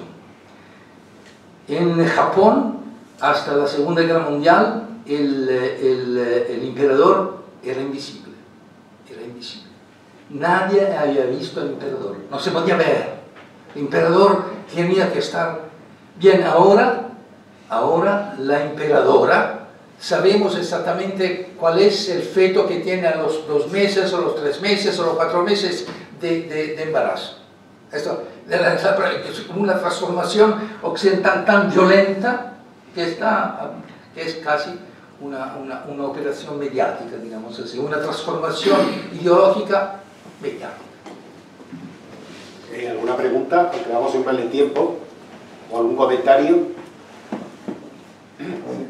Bueno, hay dos cuestiones que quería preguntar. La una, respecto a lo que se ha hecho referencia en cuanto al mundo oriental, al mundo de la armonía, es decir, bueno, eso que quieren hacerse aquella, pues creo que era Ortega, ¿no? Oriente es la mercadería, Occidente el funcionariado y el ejército. Bueno, un poco simplificando las cosas, ¿no? Pero, haciendo referencia en concreto a lo que usted, el presidente, hablaba del tema de la islamofobia, ¿no? Bueno, la verdad es que para la armonía que se predica de Oriente, la islamofobia que hay en la India o en la China, bueno, realmente es también de mucho cuidado, es decir, que tampoco es tanta armonía la que predican, ¿no? No estoy de acuerdo, por supuesto, en los temas, hablar del colonialismo europeo, pues el español en América, o el de ingleses y franceses en África ya en el siglo XX, pues no, probablemente, pero yo creo que también esa imagen de la armonía, porque a veces incluso cuando hablamos de las tensiones, ¿no? Parece que el mundo oriental sea un mundo que sí, efectivamente, en la India no hay un eclecticismo religioso, todo lo que se quiera, pero que eso se transforme precisamente en una armonía y un pacifismo, yo lo veo, es decir, con unos peligros igual que ya está ocurriendo, en fin, o ha ocurrido en el mundo occidental. Respecto a la primera parte de su intervención, cuando está hablando del tema de esta, digamos, esta preponderancia del mundo de la tecnología, del mundo del mundo virtual, en definitiva, y una de las cuestiones que me preguntaba es decir, ¿dónde queda pues el espacio público en nuestro mundo? O sea, hoy día tenemos las casas, que tenemos el teléfono y la televisión y el internet, es decir, tenemos el mundo exterior en nuestro interior, en nuestras casas, y al mismo tiempo hemos abandonado el espacio público, o mejor dicho, hacemos menos uso del espacio público. Y eso concretamente en algunas ciudades latinoamericanas creo que es uno de los problemas graves que se está viviendo, porque cuando la calle se abandona, justamente se apodera de ella lámpara. Y el gran problema de inseguridad es justamente decir, yo recuerdo una vez unos vecinos, en una ciudad centroamericana, unos vecinos se veían relativamente cercanos, aquello fue terrible porque los sistemas de seguridad que pusieron en la casa fueron tan grandes que hubo un incendio en la casa y todos murieron dentro porque no podían salir de la casa. O sea, es algo, es decir, ¿por qué? Porque el espacio público se abandonaba justamente por tanta interiorización en el fondo, debido, yo creo que en gran parte, a ese mundo interior, a ese mundo virtual que ha invadido el interior, que se ha creado la plaza del pueblo en el interior de la vivienda y se ha abandonado el espacio público. No sé, Sí, bueno, respecto a la primera parte de su comentario, yo había dicho de que este mundo de la armonía era la cosmovisión de Oriente, ¿no? Por enfrentarla un poco a este otro mundo de Occidente. Naturalmente, existen conflictos en Oriente cada vez más. Estamos abiertos a una época en la que los grandes conflictos se van a dar allí, primero porque hay una consolidación, o pretenden consolidarse algunos países y algunas fronteras, y también pretenden consolidarse algunas cuotas de comercio y algunas cuotas de exportación. Hay una generación de tensiones que van a acabar. Pero si no fuera por eso, hay esta orilla que decíamos, del Pacífico, que es la que representa el continente americano, también entra en conflicto con los intereses que se están desarrollando de los, diríamos, autóctonos orientales, ¿no? Ahí hay una situación conflictiva. Por lo tanto, no hay una situación pacífica, sino que una situación que acelera la producción de conflictos en Oriente. La cosmovisión era otra cosa, ¿no? Y con respecto al espacio público, efectivamente, nosotros en nuestra latitud, en España, por ejemplo, en Italia, en Grecia, tenemos una vida de los espacios públicos mucho mayor que la que tienen los países nórdicos. El robo en los domicilios en los países del Mediterráneo se produce en la época estival, cuando estamos fuera de casa. ¿Por qué? Pues porque realmente hacemos una vida en el exterior más amplia de la que hacen otros. Pero es verdad que los adelantos técnicos, diríamos, el haber importado al interior de nuestras casas este tipo de entretenimientos hace que salgamos menos de nuestras casas. Hay una anécdota que se cuenta por ahí, que probablemente todo el mundo la conoce, ¿no? De un bar, una tabernita aquí en Madrid, que tiene un cartel que dice: en este local no hay wifi, hablen entre ustedes. Bueno, no está mal, ¿no? Hay que entenderse entre nosotros. Esa es una pretensión. Esta parece ser demostrado que los niños que utilizan mucho los ordenadores desde muy pequeñitos están limitando su facultad de evolución social. ¿Por qué? Pues porque están habilitándose en el cerebro determinados mecanismos que... Yo creo que eso habría que ponerle cota, ¿no? Habría que decir hasta aquí hemos llegado. Lo que ocurre es que la vida de las grandes ciudades hace inhóspito el espacio público. Todo el mundo tiene unas áreas donde se recrea y probablemente esto vaya en aumento. Esas áreas donde se recrean los habitantes de las grandes ciudades son espacios privados. Yo ya tengo el hijo casado y tengo un nieto, pero cuando mi hijo era pequeño, a partir de los 13 años, yo he tenido que ir a los centros comerciales. Los que son de Madrid conocen el Equinoccio, conocen Sexta Avenida, conocen este tipo de centros y tal, donde se recrean estos chicos. Y son centros privados, porque la policía allí no puede entrar, a menos que tenga un mandato judicial o con motivo de un delito flagrante. Es que esos espacios privados tienen sus propias normas que no son públicas. Bueno, cada vez eso se va a dar más. ¿Por qué? Pues porque hay una especie de temor al anonimato en lo que podemos introducirnos en determinadas calles, en determinadas áreas, en determinados aparcamientos a determinadas horas. Y nos recluimos en donde encontramos que hay una pretendida seguridad mayor. Aquí es cierto que estamos en esa vivencia que probablemente se está moviendo en ese sentido, ¿no? De privatizar nuestra vida. Pero esto trae como consecuencia lo que ya se ha dado en algunas cosas. Los emigrantes de aquí o de allá han colonizado las plazas donde no había españoles. Entonces, esto ha habido que hacer una estrategia para que puedan convivir con los españoles y que haya una especie de expulsión de los naturales, ¿no? Periódicamente, en el Retiro, en el Parque del Retiro de Madrid, pues tiene que intervenir una brigada especializada de la policía que tiene mucha mano izquierda con la gente y demás, porque la utilización de algunos columpios, de algunos lugares o de alguna tal, pues le pretenden cobrar, estas minorías que están allí, le pretenden cobrar a los españoles, a las madres que van con sus niños allí para utilizar este tipo de equipamientos, ¿no? Entonces hay que utilizar ese tipo de cosas porque, como usted decía, pues efectivamente, cuando se abandona el espacio público, alguien lo ocupa, ¿no? Y esto es un mal de la evolución de las grandes urbes hoy día.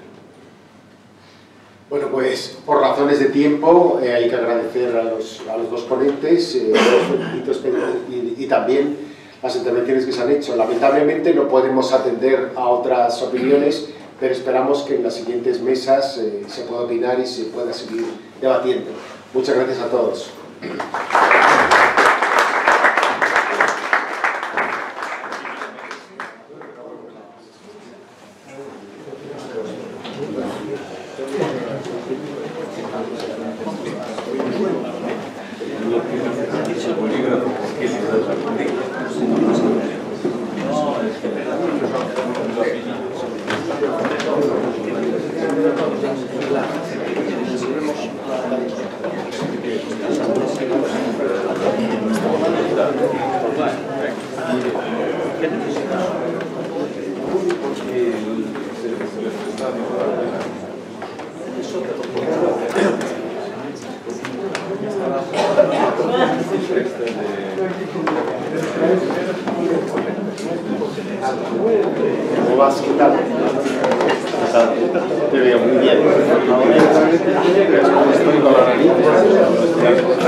¿Cómo te quieres hacer?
Muchas gracias.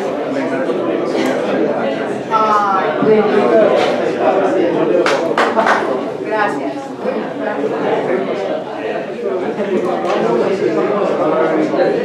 Bueno, pues buenas tardes, vamos a seguir con el programa y vamos a intentar acelerar ahora un poco para ver si al final terminamos con el horario previsto. El objetivo de esta mesa era la proyección internacional de las culturas hispánicas. Entonces tenía previsto decir algunas palabras previas, pero las voy a cortar. Sin embargo, no puedo dejar de recordar que la globalización es un modelo moderno que puede ser analizada desde diferentes ángulos. Y hay quienes creen que el concepto más adecuado en castellano no tendría que ser globalización, sino mundialización. La globalización trasciende la cuestión económica y abarca la cultura y la identidad de cada pueblo. Tampoco voy a hablar sobre la cuestión del origen histórico moderno, que sí quería entrar, pero que además ha habido ya referencias en las ponencias anteriores. Pero en un sentido moderno, el término globalización o mundialización ya ha habido intentos antes, se han apuntado ahí, y desde luego aquí en España pues no puedo dejar de recordar que tanto en un sentido económico como en su vertiente cultural el descubrimiento de América de Cristóbal Colón fue un punto de salida de la modernización, de la globalización en el sentido moderno. Y además, ya en los barcos de Colón iban revueltas muchas cosas, porque allí el traductor de Colón pues era Luis Torres, que era un judío avanzado. Y no faltan quienes opinan que entre la tripulación iba un marinero, un hábil marinero que es Ibn Majid, que tenía el mapa oceanográfico donde se señalaba la tierra más allá del mar. Si hacemos un repaso por la literatura, que no voy a entrar, este tema lo ha tratado Álvaro Mutis, lo ha tratado García Márquez, lo ha tratado Carlos Fuentes, lo ha tratado José Luis Borges, y hace poco Sergio Magis, que es poeta, es escritor y además es un hombre que ha estado trabajando durante muchísimos años en el puesto que tuvo Neruda en la Embajada de Chile, tenía un texto sobre Tetuán en Los sueños de un andino y decía: la presencia árabe en la literatura latinoamericana es realmente importante por el número y la calidad de los escritores que la han insertado como parte fundamental en sus obras de creación. No me quiero extender en nada de eso, pero sí quiero hacer una puntualización, y es que este encuentro sobre los retos del hispanismo en la era de la globalización se produce en vísperas del primer centenario de la muerte del poeta nicaragüense Rubén Darío, que va a ser el día 6 de febrero, y del cuarto centenario también de la muerte de Don Miguel de Cervantes, en abril, y unos días después, en mayo, de William Shakespeare. Así que estamos hablando, aunque parezca que no, de globalización. Porque estos tres grandes autores han contribuido a la formación del canon de la cultura latinoamericana, española, inglesa, occidental, y desde luego ocupan un lugar fundamental en la literatura antes de la explosión de Internet y la nueva globalización. Por eso, o por ello, son hoy autores globales o mundiales cuyo secreto está en ciertas claves que cabe suponer persisten o perviven de algún modo en el nuevo mundo global. Por Rubén Darío fue un maestro del estilo, y Don Miguel de Cervantes y William Shakespeare desde luego destacaron por su capacidad para crear mundos literarios, unas veces casi con una obra y otras con un conjunto de ellas que estaban orientando hacia un sistema muy concreto. Sin embargo, muchos grandes autores e ideas han tardado en ser valorados y para ello necesitaron de minorías capaces de descubrirlos y difundirlos en otros espacios culturales. Y es en este campo donde resultan imprescindibles los hispanistas. Según Mario Vargas Llosa, los hispanistas constituyen una curiosa humanidad, una punta de lanza de la propagación de nuestra cultura más allá de nuestras fronteras lingüísticas. Y nadie ha hecho tanto como ellos para desprovincializar el español y convertirlo en ciudadano del mundo y en un auténtico hispanismo sin fronteras. Y en esta mesa pues vamos a dedicar el tiempo restante precisamente a esto con las dos personas que nos acompañan. En primer lugar, hablará Consuelo Triviño Anzola, que es profesora, narradora y ensayista colombiana, nacida en Bogotá. Es doctora en Filología Románica por la Universidad Complutense de Madrid y reside en Madrid desde los años 80. Es conocida por sus artículos y reseñas relacionadas con la literatura hispanoamericana. Sus cuentos forman parte de diferentes antologías y algunos están traducidos a otras lenguas: Siete relatos, El ojo en la aguja, La casa imposible, La letra herida, Extravíos y desvaríos. Y de esta actividad con el cuento ha obtenido el Concurso Nacional del Libro de Cuentos de la Universidad de Tolima, Colombia. Además, como narradora, destacan sus tres novelas que han sido recibidas muy bien por la crítica. La primera de ellas es Prohibido salir a la calle, la segunda La semilla de la ira y Una isla en la luna, y ha sido finalista del premio de la novela Eduardo Caballero Calderón. Además, es ensayista y en ese sentido destaca su obra Pompeu Gener y el modernismo. Y tiene varias, le interesa la biografía y tiene dos obras importantes, que es José Martí, Amor de libertad, y sobre Cervantes, que está publicado en la Editorial Nacional de Buenos Aires. Y además, últimamente, ha sido coautora con María Ángeles de Querol de La muerte en el origen del hombre. Y a continuación, pero yo los voy a presentar los dos seguidos, va a intervenir Abdelatif Limami, que es profesor, escritor y crítico marroquí de lengua española y que ejerce su profesión como catedrático de lengua española lo ha ejercido en la Universidad de Fez y en la Universidad de Rabat. También ha dado clases como visitante en Casablanca. Su tema de investigación actualmente es la literatura peninsular en el siglo XX y recientemente ha colaborado en La calle del agua, que es una antología contemporánea de la literatura hispano-marroquí. Tiene una serie de artículos muy importantes y además muy relacionados con el tema de esta tarde, y los voy a decir para que toméis nota de ellos y si hace falta después pues le preguntéis por ellos, porque estos artículos son prácticamente a veces la síntesis de conferencias que ha tenido en diferentes foros. De la Buenos Aires visible a la Buenos Aires inteligible, La ciudad marroquí, Aguafuertes españoles de Roberto Al, Mundo árabe, ibérico e iberoamericano, La traducción para los arabistas españoles, una lengua de contacto y de cultura, La República Andaluza de Rabat en el siglo XVII de Guillermo González Busto, o Análisis de la novela Intramuros, que no es la de José María Merino, es de Egusi Recart. Por dicho todo esto, que a quien habéis venido a escuchar el ensayo, tiene la palabra Consuelo. Muchísimas gracias. Ante todo agradezco a Francisco Cánovas esta invitación al foro, a esta casa que nos acoge, y también al profesor Antonio Mancilla por la presentación tan generosa.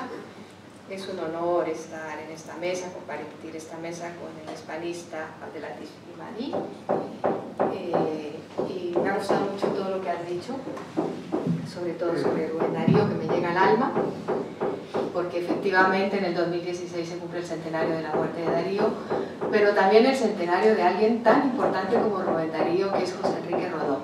Fundamental su ensayo Ariel para la noción de la hispanidad, escrito al hilo, digamos, del dolor o de la herida que produjo la pérdida de Cuba en 1898 y la necesidad de afirmación de la cultura hispánica a partir de esos que se entendían como valores de la hispanidad frente a lo que era la cultura anglosajona invasora, ¿no?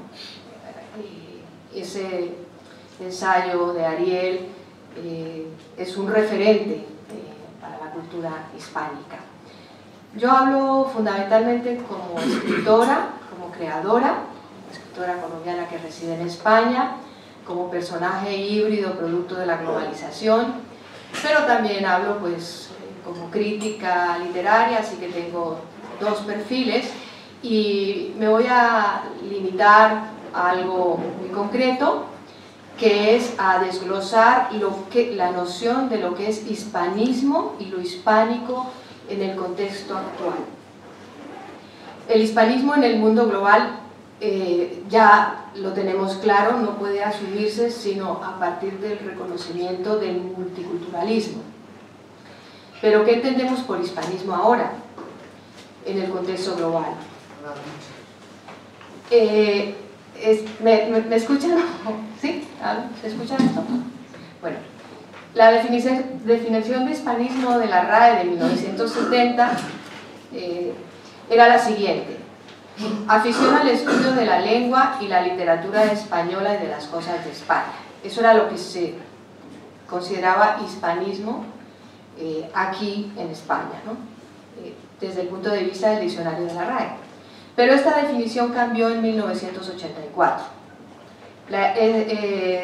por la siguiente: afición al estudio de lenguas, literaturas y culturas hispánicas. Aquí se añade un plural, y este plural modifica cuestiones de fondo, asume el enfoque multicultural de los estudios hispánicos, y esto es muy importante. Yo quiero recordar aquí al ensayista colombiano Germán Arciniegas, que tiene un artículo precisamente sobre la S, el añadir la S y el no hablar de culturas sino de culturas. Germán Arciniegas, déjenme ustedes que les cuente, a pesar de ser un escritor muy polémico, dedicó todo su esfuerzo vital a encontrar un estilo, ¿sí? Y a explicar a los europeos la importancia del descubrimiento de América como uno de los hechos más importantes de la humanidad.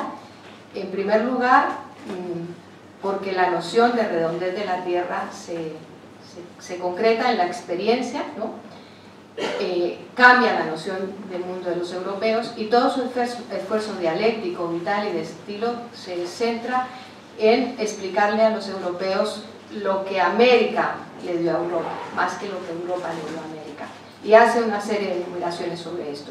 Y una de las cosas más interesantes que comenta Germán Arciniegas es que el descubrimiento de América permitió el desarrollo de la noción del otro, y a partir de ese encuentro con lo otro da lugar, digamos, al desarrollo de ciencias como la sociología y como la antropología, que se centra en el estudio del otro. Solamente ese pequeño detalle para traer aquí a la memoria a Germán Arciniegas, cuyo aporte en ese sentido me parece importante en dos libros fundamentales, uno que es la biografía del Caribe y otro que es América Tierra Firme, que es escrito en el año de 1937 en un momento de mundonomismo, digamos, exaltado. La pregunta es ¿qué abarca ahora el concepto de hispanismo? Si ese concepto incluye, además de incluir a la península ibérica, a los países hispanoamericanos. Pero también debemos preguntarnos si tiene en cuenta a quienes escriben en lengua española, aunque pertenecen a un ámbito cultural no hispánico, como por ejemplo los escritores marroquíes que escriben en español, o la literatura, digamos, filipina escrita en castellano, o la literatura de Guinea Ecuatorial escrita en castellano. Mi pregunta es si lo hispánico abarca la producción cultural, digamos, artística o textos de creación o de reflexión escritos en otros ámbitos culturales en español. Deberían formar parte de los estudios hispánicos los escritores marroquíes que desde comienzos del siglo XX ofrecieron su visión de la historia de España y de sus relaciones con Marruecos, y lo hicieron en lengua española.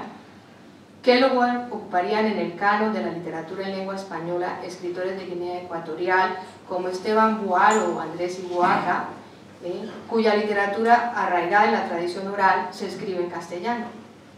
¿Dónde situar, por ejemplo, la primera novela de Guinea Ecuatorial, Cuando los Combes luchaban, un relato de costumbres de la Guinea Ecuatorial, de Leoncio Evita, publicado en el año de 1953?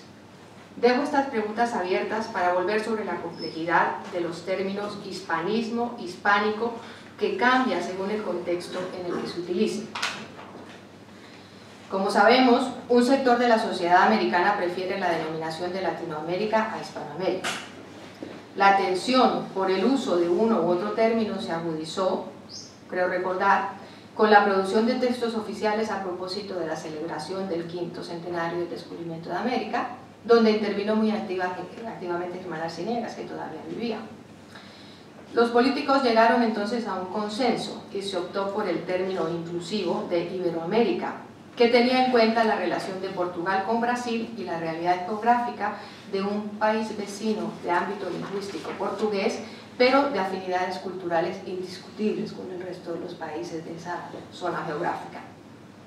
Asimismo, quisiera recordar en esta mesa las polémicas de los años 20 del siglo pasado, cuando los pensadores hispanoamericanos, influidos por las vanguardias, vuelven los ojos sobre el continente americano y en su revisión de la historia se centran en el conocimiento de las culturas indígenas sometidas por siglos de hegemonía colonial.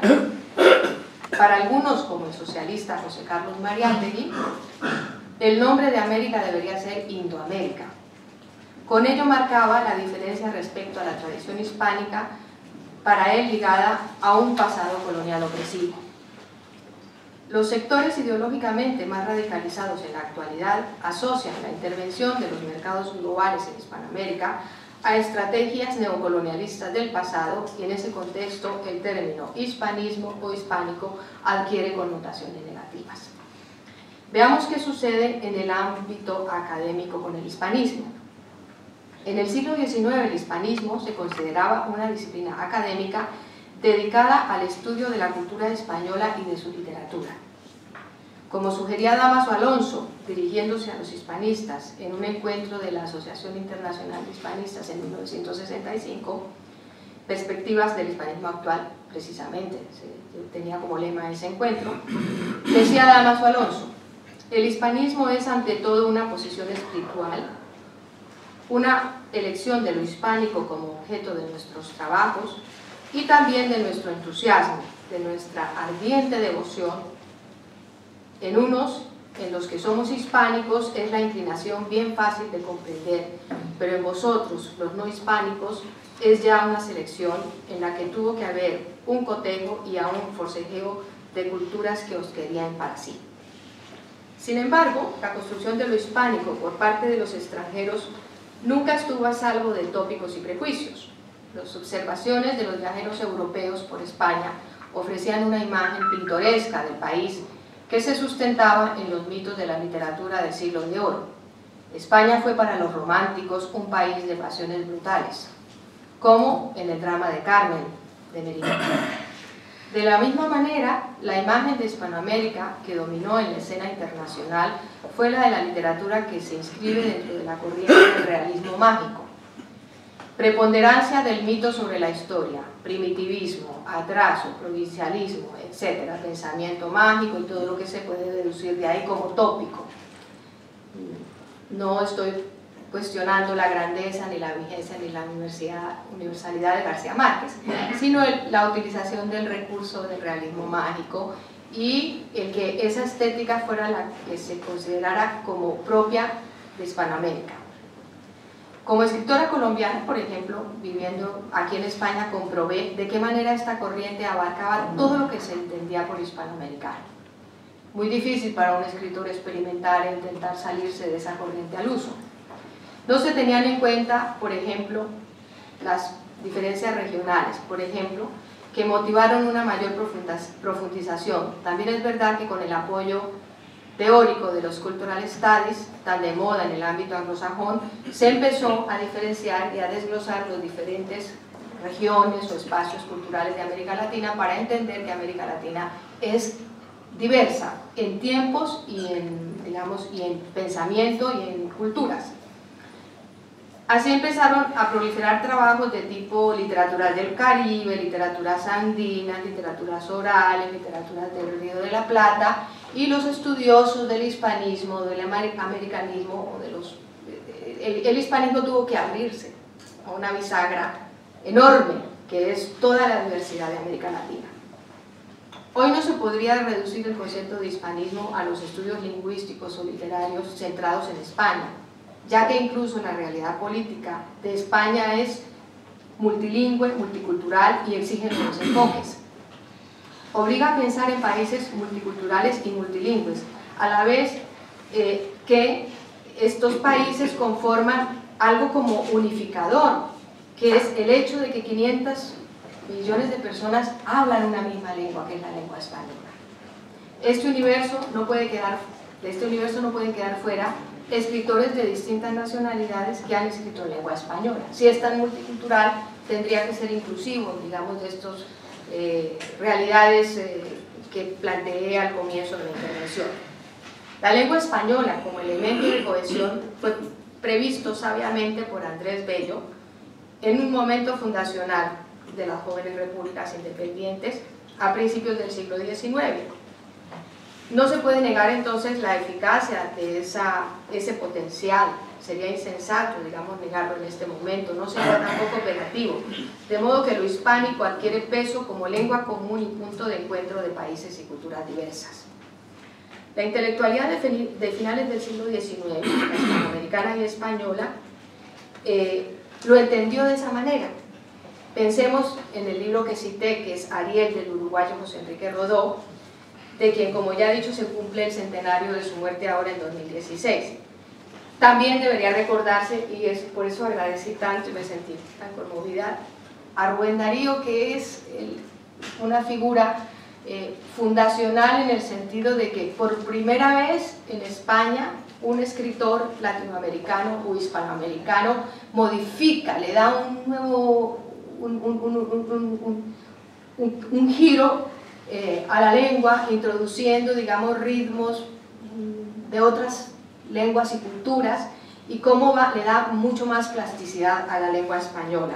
Por eso, al llegar Rubén Darío a la península ibérica, justamente en la época de la celebración del centenario del Quijote, hay como una hermandad de los escritores latinoamericanos con los escritores peninsulares, y fue un momento casi que épico para la lengua española. Se trata de dos figuras claves, Rodó y Rubén Darío, en la consolidación, como ya decía, de la lengua española y en la afirmación de lo hispánico como una manera, quizás, de sentir y de ver. A quienes se empeñan en separar la literatura española de la literatura hispanoamericana, deberíamos recordarles la necesidad de asumir la universalidad de la literatura y la diversidad de la lengua española, que al lado de Cervantes se ha visto enriquecida con García Márquez, con autores como Jorge Luis Borges, por ejemplo.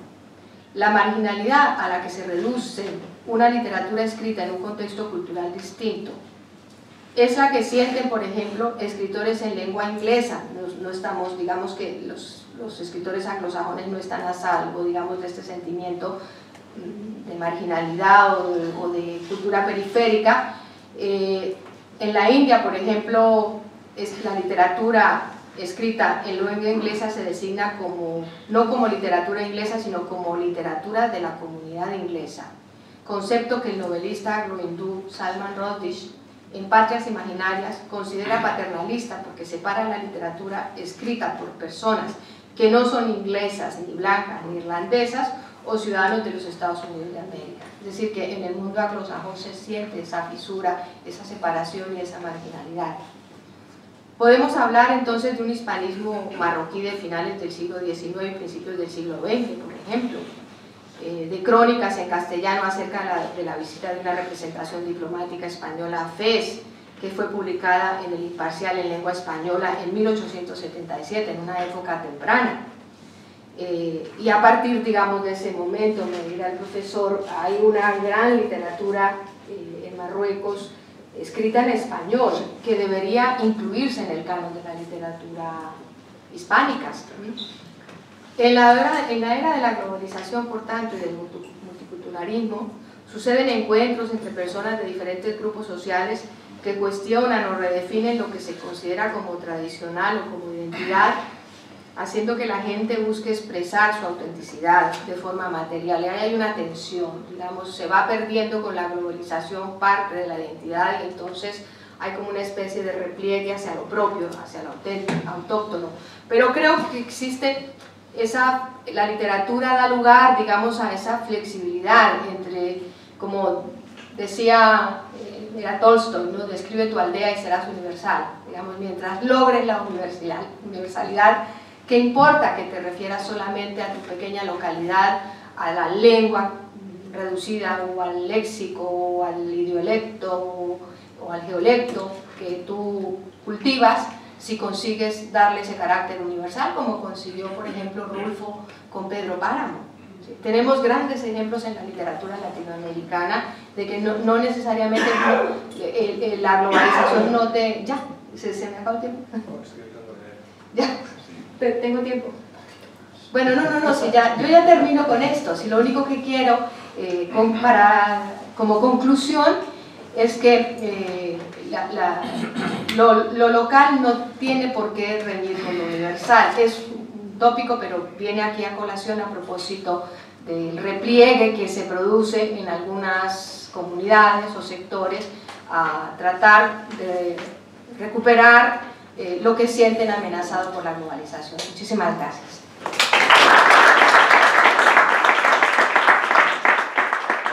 Muchas gracias, Consuelo. Se ha ajustado al tiempo y ya la palabra. Y tiene la palabra el profesor Abdelhafid Iman. Bien. Muchas gracias, profesor, por la grata presentación también.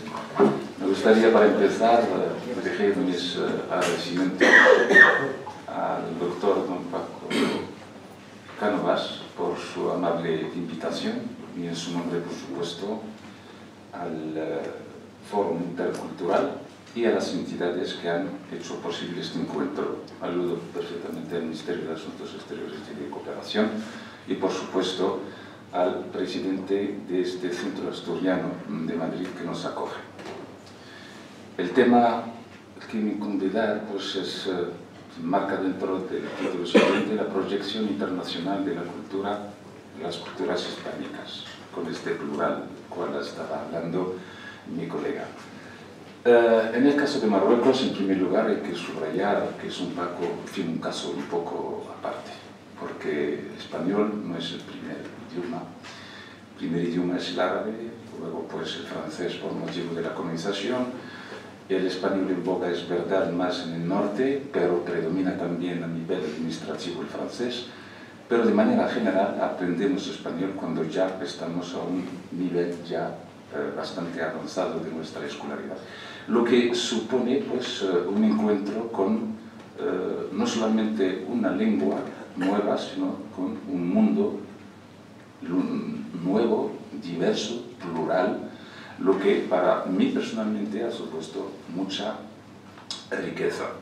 Estaba hablando de esta literatura marroquí que efectivamente existe, mi colega habló también de Sergio Macías, y cabe subrayar que Sergio Macías, con un profesor periodista con el cual acabo de hablar hoy, es Mohamed Skor, han publicado un trabajo titulado Relatos, film marroquíes de expresión, antología de relatos marroquíes de expresión española. Usted lo tiene. Bien, y en esta obra se pueden efectivamente ver todo, se puede ver todo un conjunto de retrospectiva de esta literatura marroquí de expresión española.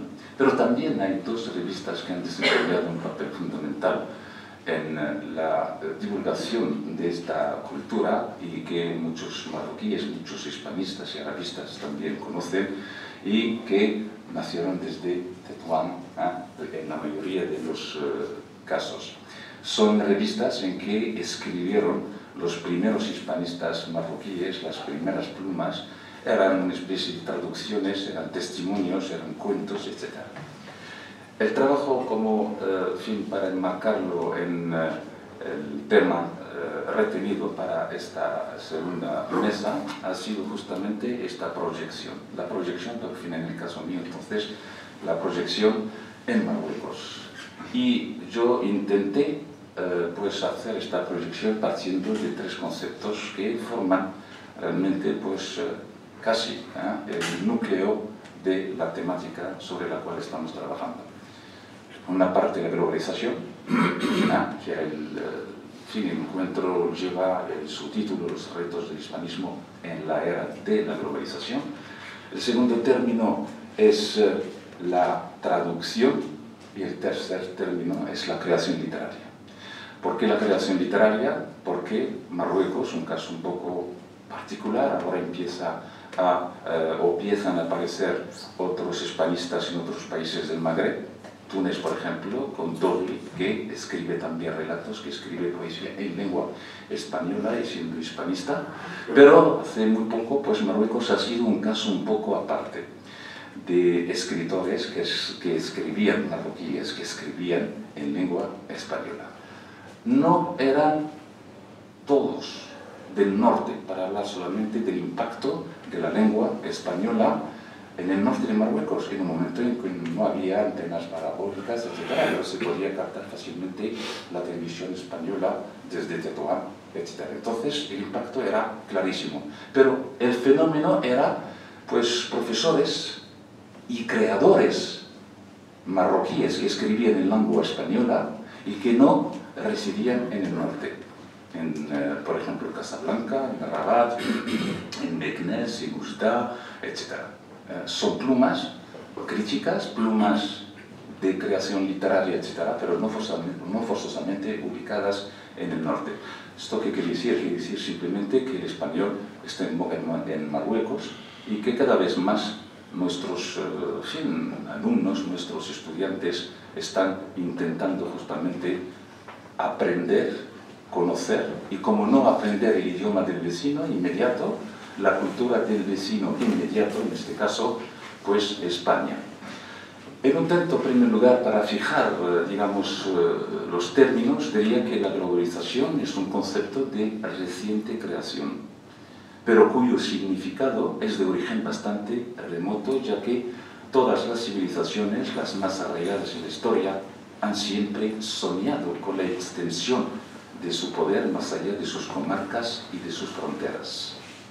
En la actualidad es el nombre dado a la más moderna, avanzada y amplia forma del mercado mundial, que funciona como una especie de red de intensas relaciones económicas en que unos son globalizados y otros son globalizadores.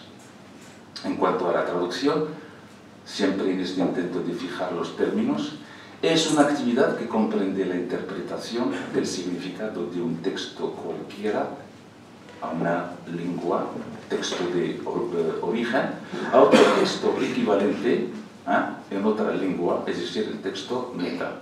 El objetivo no es solamente traducir la lengua, sino que establecer una especie de comunicación entre distintas culturas, distintas comunidades, distintas naciones.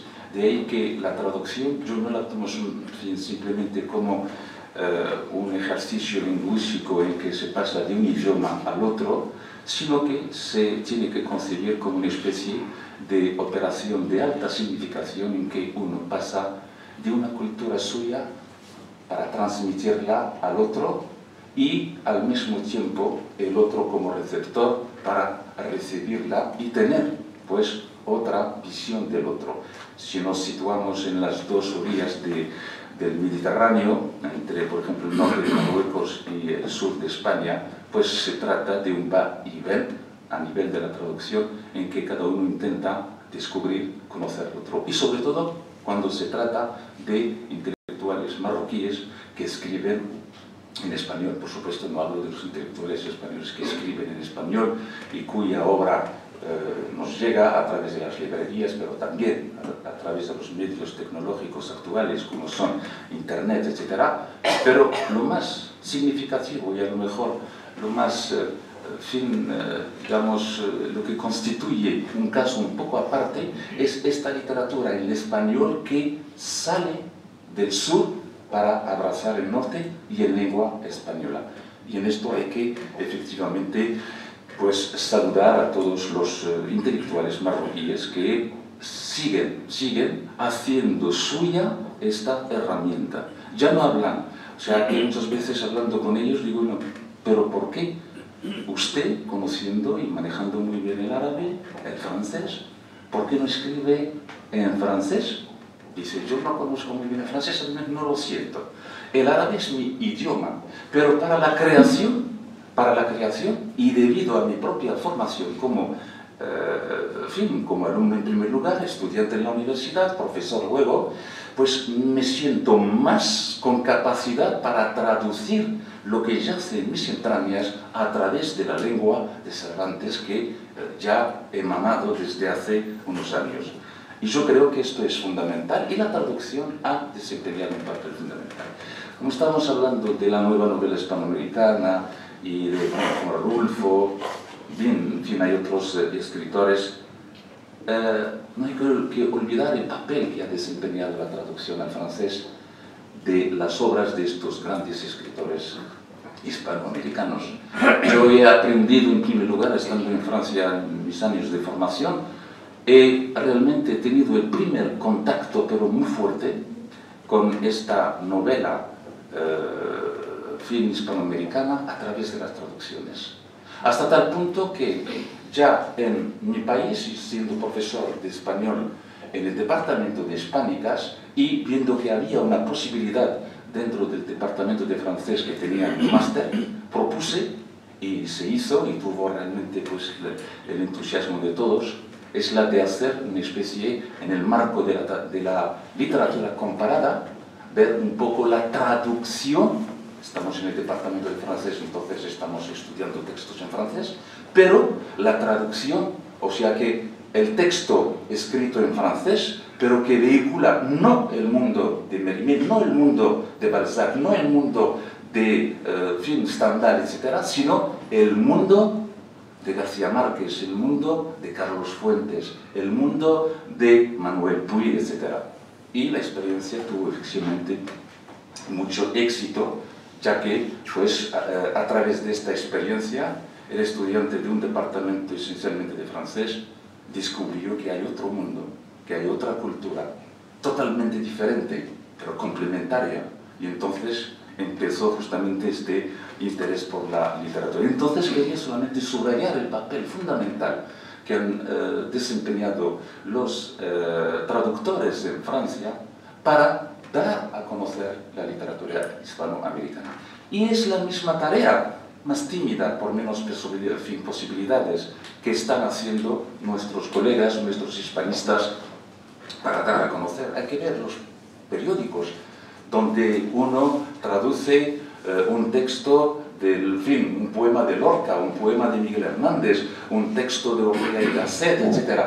Y así el no hispanista arabófono descubre. Entonces esto lo quería justamente subrayar.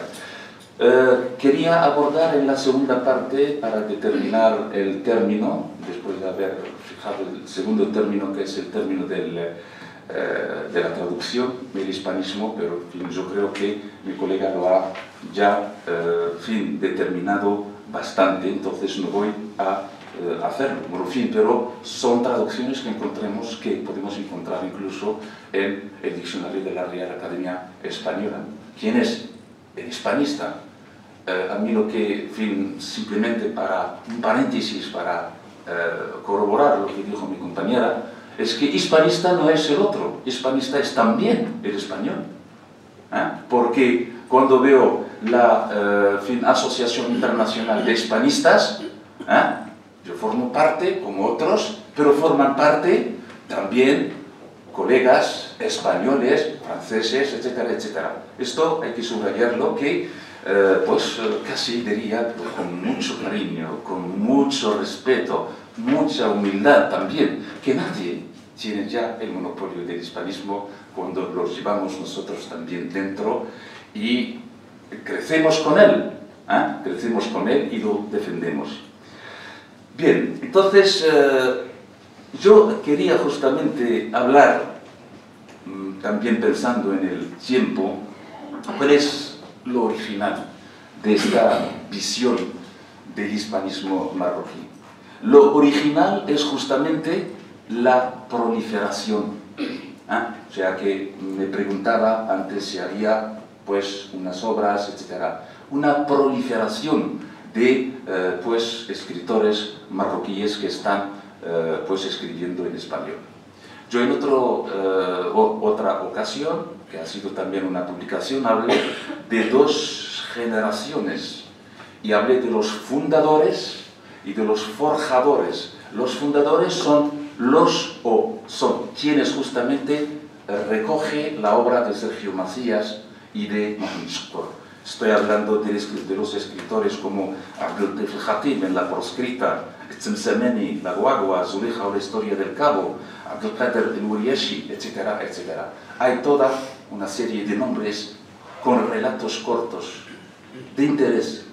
Y de interés para descubrir cómo escribían en aquel entonces. Doy solamente una nota que podría ser de interés, es la permanencia de una metáfora en esta primera generación de los fundadores.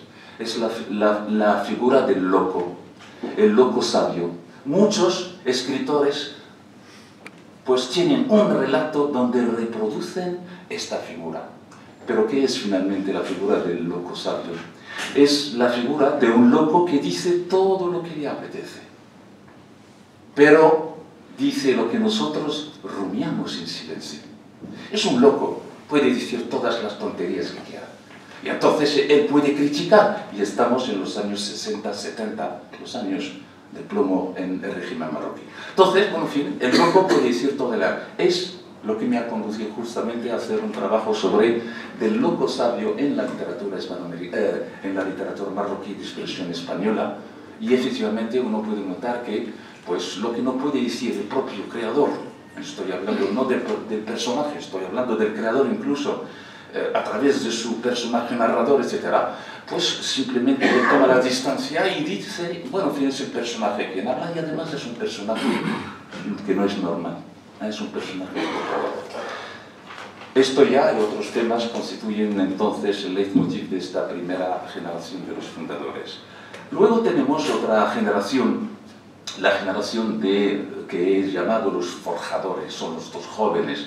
Aquí tengo uno, por ejemplo, como poeta de Tetuán, que escribe, y uno simplemente recordar que escribe el pobre sobre uno que se ha ahogado en las profundidades del mar.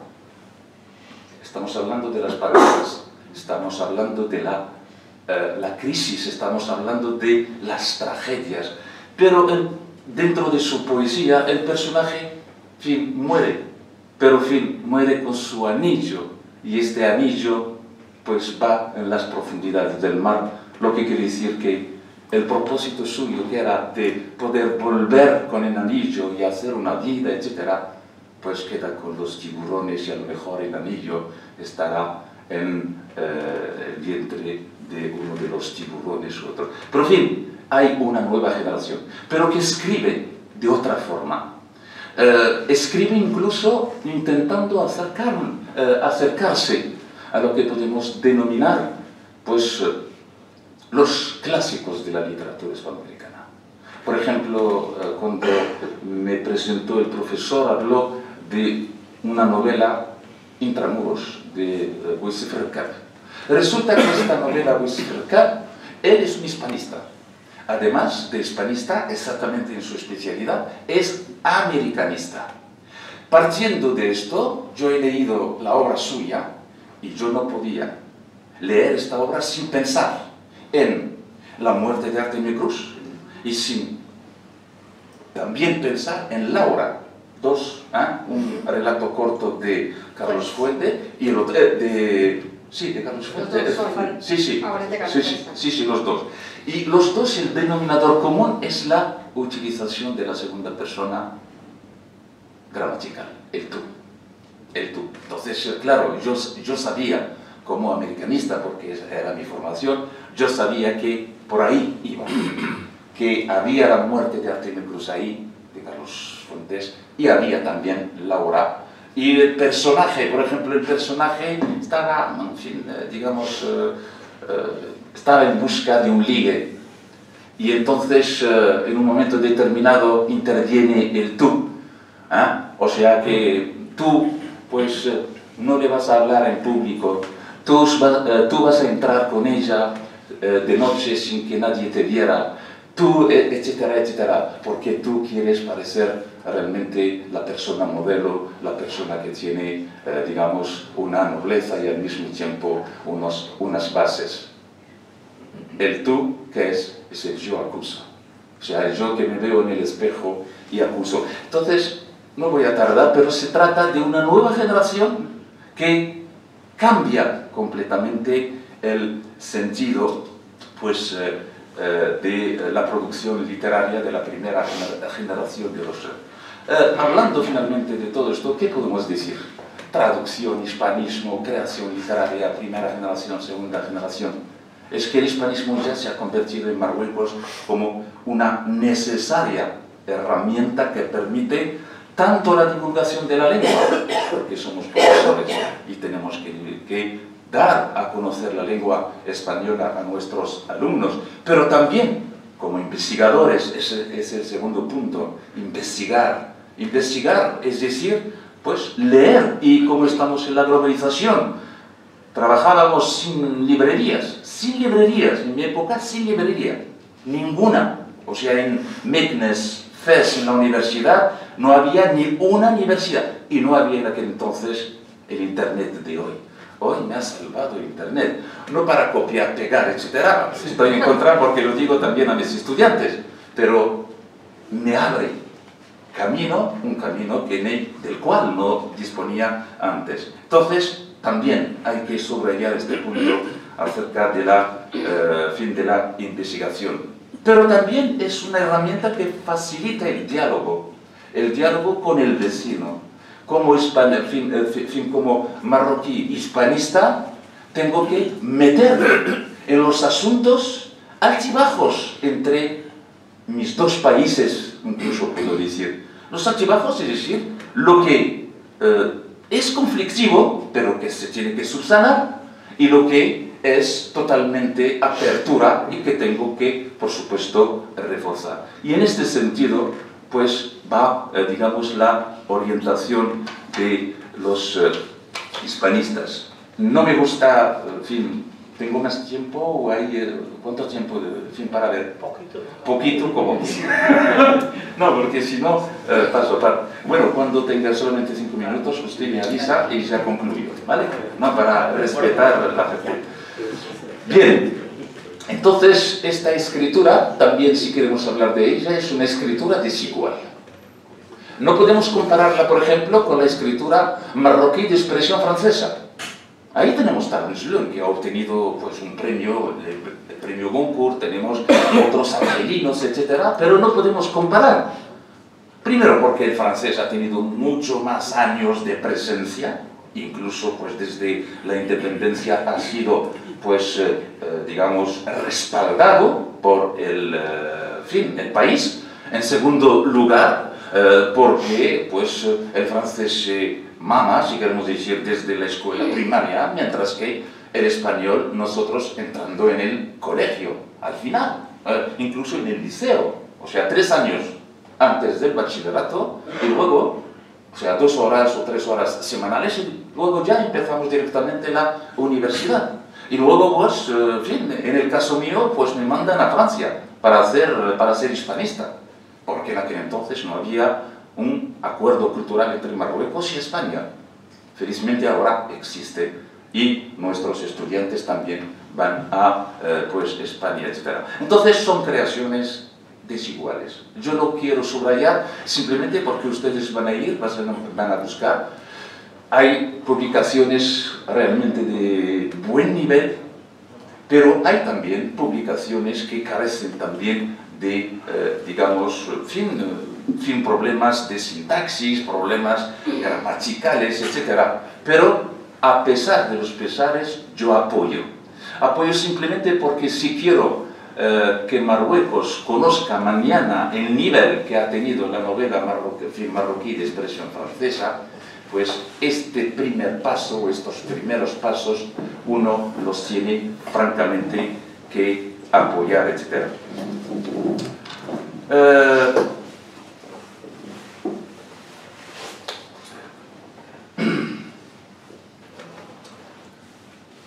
Bien, entonces, si hablamos, por ejemplo, de la traducción, si hablamos de la creación literaria, y si hablamos al mismo tiempo del papel que desempeñan los medios de información, cabe subrayar una cosa fundamental.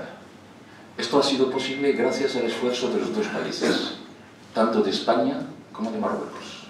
Hay que subrayarlo. Efectivamente empezamos hasta el colegio, hasta el liceo incluso.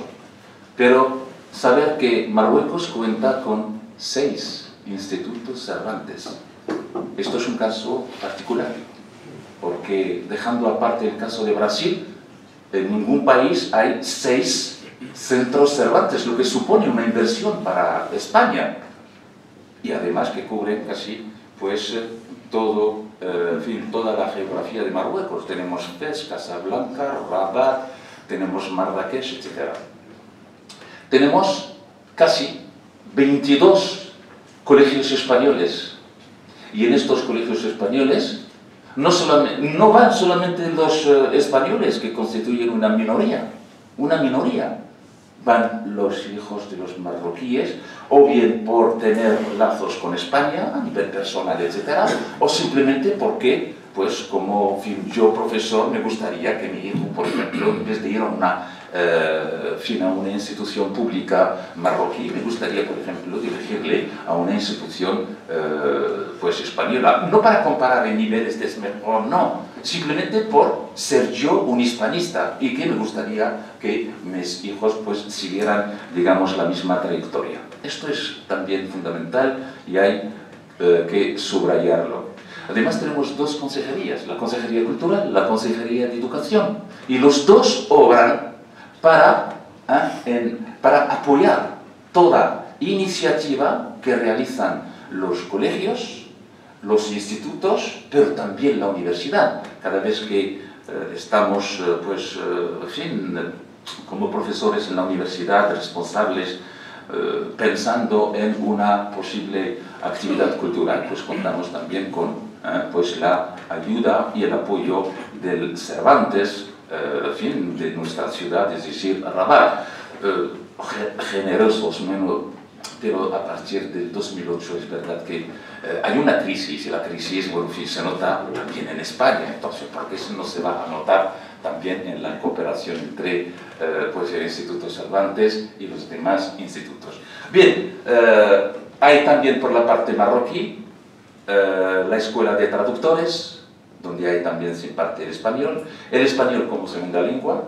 Hay como 6 o 7 departamentos de español a nivel nacional, departamentos de español a nivel nacional, y hay también, pues, en fin, revistas que se publican, como Aljamía se publica por la Consejería de Educación. Tenemos también, pues, Magribaria, que se edita en Marruecos desde Fez y que es una revista indexada, o sea, que tiene un peso. Bien, en un momento, y ahí termino, ya me queda casi media página. ¿Puede? A ellos les quedan más. Bien, no, es para, en un momento en que estamos asistiendo a toda una serie de actos negativos, bárbaros, fanáticos, de matanzas, etc., lo decía ayer, pues estos encuentros son importantes, y el hecho de que yo esté aquí hablando con ustedes y otras veces, como ha ocurrido durante el mes de octubre, que ustedes estén también en Rabat hablando con mis estudiantes, con mis colegas, etc., esto sirve para, pues, digamos, acabar con el demonio o los demonios. La lengua tiene que ejercer este papel, y es nuestro papel. Los políticos hacen lo suyo, el ejército hace lo suyo, cada uno está metido en su mundo para subsanar la situación, que es realmente, pues, cada vez más, digamos, en fin, más triste, triste con ver gente que está tomando algo y que vienen para cargarlo. Lo siento si digo cargarlo de esta forma, pero en fin, es verdad. Entonces yo creo que cada uno está en su mundo, cada uno tiene que, en fin, que asumir su responsabilidad. Concluyo diciendo que invertir en la política cultural, acorde con las necesidades y realidades actuales, es una exigencia ineluctable en esta era de la globalización. España ha sido, al respeto, un feliz precursor por su propia trayectoria histórica que nosotros hemos aprendido y que nos han inspirado. Por ejemplo, el Pacífico o la pacífica transición que nos inspira, de la cual podemos inspirarnos ahora mismo, que nosotros estamos también conociendo una forma de transición democrática. También por las reformas constitucionales que España ha conocido y que han sido consensuales. También por las leyes que se han adaptado. Una de las leyes que nos interesa es la ley histórica, o sea, de la memoria histórica, que nos puede inspirar. Todo esto yo lo aprendo como hispanista a través de la lengua. A través de la lengua, pues, que constituye para mí, pues, una herramienta que sirve para transformar, que sirve para acercarme al otro y que sirve para nutrirme de su propia experiencia. Por eso digo, traducción y lengua no es solamente algo mecánico, sino algo más profundo, porque en la traducción hay la lengua, y en la lengua hay la cultura, y la cultura es lo que permite la comunicación. Muchas gracias.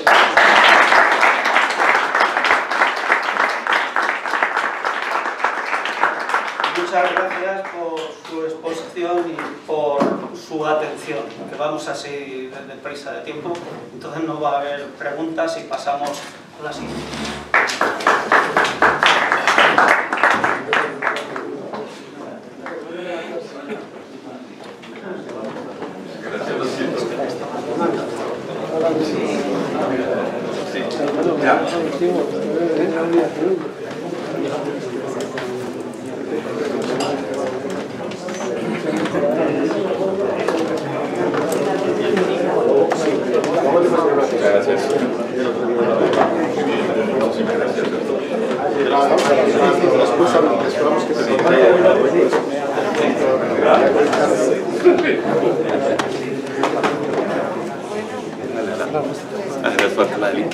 Merci.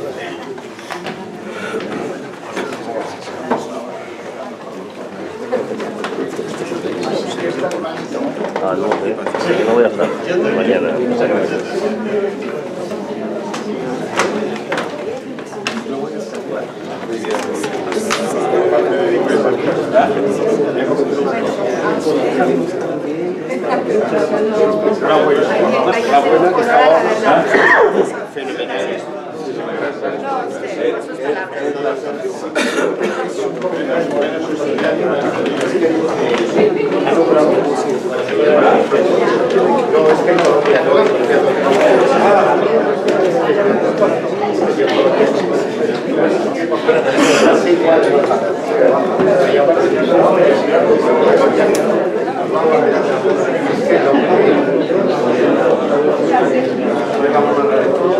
Creí que era ahora, pero se conoce que no es.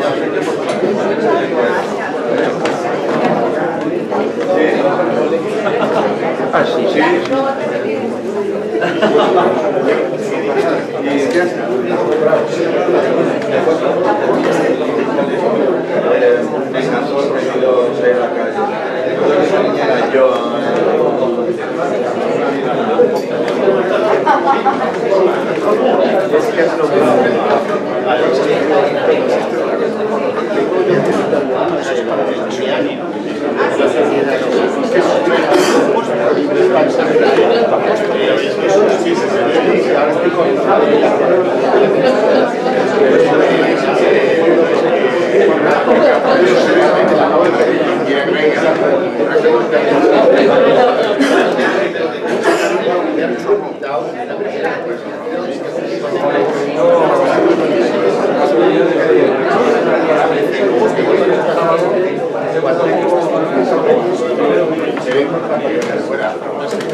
Ah, ya sé lo que es. Venga, mañana hablamos.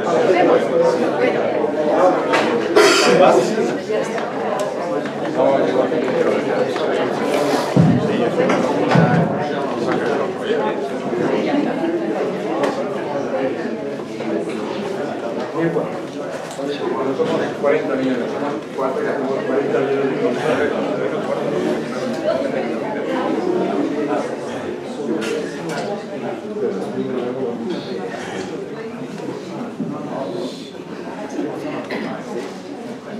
Buenas tardes.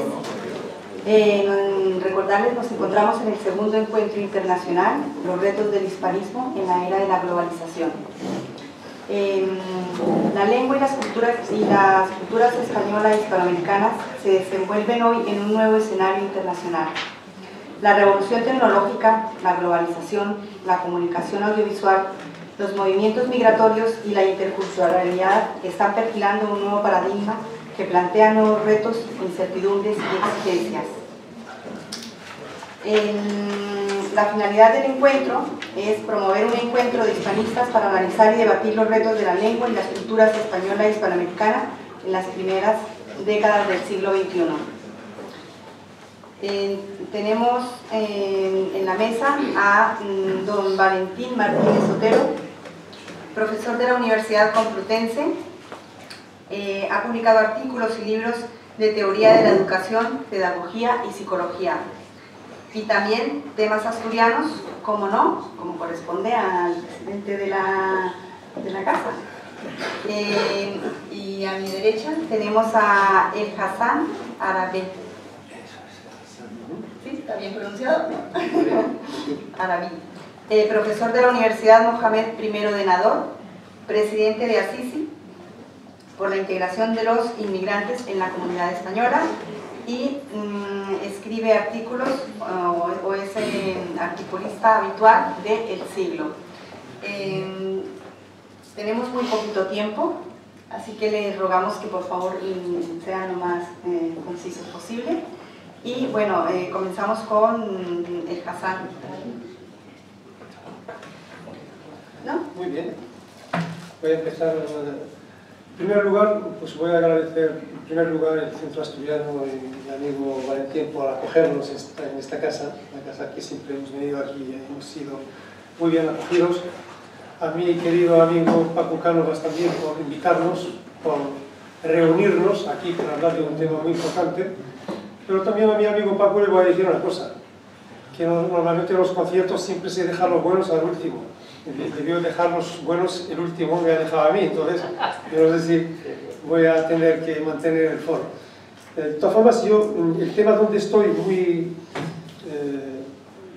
que he hablado en su momento en la Universidad de Rabat, que trata sobre el hispanismo y la hispanidad, conceptos y retos de futuro. Bueno, he tratado ahí algunos temas sobre el hispanismo, pero en este eje he visto oportuno que voy a tratar otro tema, que es el tema de actualidad. La actualidad, últimamente, ¿cuál es?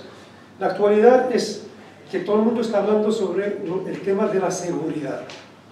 Por los acontecimientos que están pasando en todo el mundo, el tema de la seguridad se ha convertido en una psicosis social, política, internacional, en todo tipo. Estamos escuchando 20.000 policías en la capital de Madrid, no sé cuántos miles de policías en Roma, para mantener la paz social. Todo esto, ¿por qué? Porque hay una psicosis, un miedo a ataques terroristas que pueden aparecer en cualquier momento en cualquier ciudad de Europa. La pregunta es la siguiente. A lo largo del año 2015, en España, ¿cuántas personas han muerto por terrorismo? Cualquier tipo de terrorismo. Hasta el momento, afortunadamente 0 personas.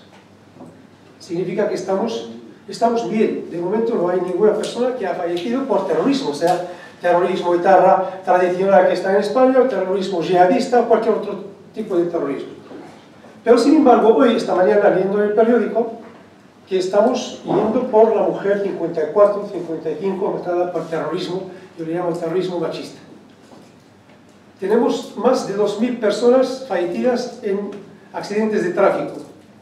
Eso también es otro tipo de terrorismo de tráfico, de la seguridad vial.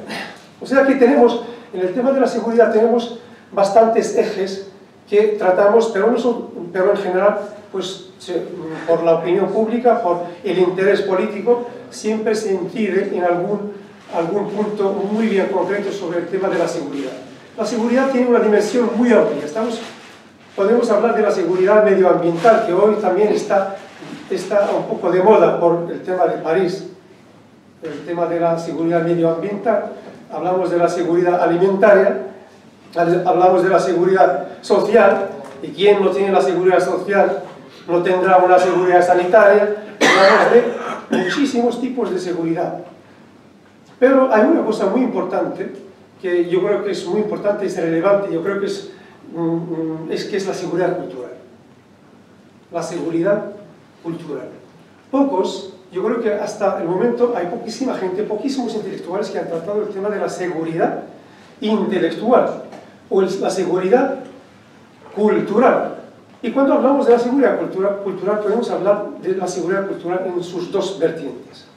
Primero, la seguridad cultural significa que la seguridad de una cultura, que el propio gobierno, la propia administración, las propias autoridades aseguren una buena cultura, una buena educación a sus ciudadanos. Pero a eso no me refiero. Me refiero a una seguridad cultural donde las minorías culturales pueden vivir y sobrevivir y cohabitar y estar en un tiempo, en un espacio con las culturas dominantes. Esto que últimamente yo creo que nos hace falta y está en peligro en muchísimas zonas del mundo. Los acontecimientos que están ocurriendo en los últimos años, y sobre todo pues, lo que está pasando con todas las guerras en Oriente Medio, etc., pues nos invitan a reflexionar sobre las culturas dominantes respecto a las culturas minoritarias. Las culturas dominantes en Europa ha sido una cultura mayoritariamente homogénea en siglos pasados, básicamente blancos, con una cultura cristiana, que hablan un lengua determinada procedente del latín, pero los cambios sociales en los últimos 50 años han sido brutales por muchos motivos, por motivos de inmigración, tanto migración norte-sur, como sur-norte, como este-oeste, etc. Esto ha hecho que las sociedades europeas han ido cambiando bastante en cuanto a su mestizaje racial, mestizaje cultural. Esto ha supuesto que las autoridades tienen que tener otra visión en la gestión de las sociedades, en la gestión cultural.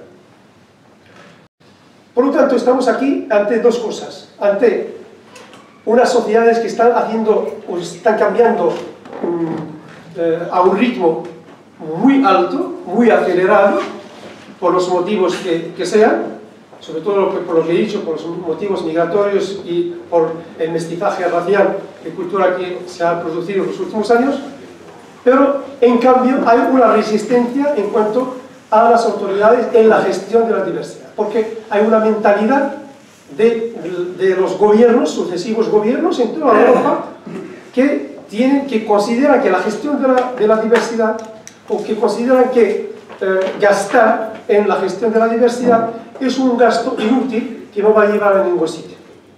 Esto va a suponer que, por supuesto, no tenemos cosas preventivas, y las cosas preventivas no solamente son las intervenciones policiales o judiciales, sino las cosas preventivas son aquellas causas o cosas preventivas que hacemos desde la gestión cultural, desde una seguridad cultural a estos grupos minoritarios que están viviendo en una nueva sociedad que es la sociedad minoritaria europea. ¿Qué es lo que está pasando hoy en día? Para dar un ejemplo también para daros un ejemplo sobre las minorías, sobre las mayorías. Ahora el pensamiento del ISIS, por ejemplo, que tanto la gente habla del ISIS, del ISIS, del ISIS. El ISIS, pues esto quiere generar una cultura mayoritaria en un territorio determinado para aniquilar las minorías que están ahí, viviendo, que están cohabitando desde hace miles de años en Siria, en el Líbano, los maronitas, los drusos, los cristianos, los chiitas, etcétera, etcétera, que están viviendo en un territorio determinado, pues quiere venir una cultura dominante, que domina, pero que aniquila a los demás. Y por lo tanto, ahora estamos ante un problema de que las culturas dominantes siguen, el imaginario de las culturas dominantes sobre las culturas pequeñas, aniquilarlas y eliminarlas, sigue persistiendo en algunas zonas. Y en las zonas democráticas como donde estamos viviendo en Europa, pues no se está haciendo lo suficiente como para proteger a estas minorías y gastando cosas en cosas culturales, en avances culturales, en la integración de los inmigrantes, etcétera, etcétera. El tema de Francia, lo que ha pasado en Francia últimamente, esto siempre, pues me acuerdo que algún viaje que hemos hecho el profesor Barboya y yo cuando la quema de coches en Francia, cuando todo en 2003 la quema de coches, pues casi todo el mundo se preguntaba por qué estos jóvenes de primera o segunda o tercera generación, como se suele llamar, aunque a mí no me gusta el término de generaciones, pues fuimos ahí para entender por qué estos jóvenes en Francia queman coches que normalmente son coches suyos, de amigos, porque los coches que están aparcados ahí es de algún familiar, de algún vecino, incluso puede ser de su padre, que los quema. ¿Por qué? De alguna forma fuimos ahí para entender por qué esta juventud francesa, de nacimiento francés, de educación francesa, de origen magrebí o origen africano, de otra cultura, procedencia de otra cultura, queman coches. Esto lo hemos hecho solamente por el mero hecho para entender. Y al final hemos podido llegar a alguna conclusión, y seguramente esta conclusión nos lo han dicho los propios magrebíes a los que hemos entrevistado ahí, es que ellos se sentían o nunca se han sentido integrados, aunque han nacido en este país. Este es un problema. Este es un problema en las sociedades que siempre han sido unas sociedades de culturas dominantes que dominan, dominadoras, de culturas dominadoras, y que no han tenido nunca la presencia de culturas minoritarias que cohabitan con ellos.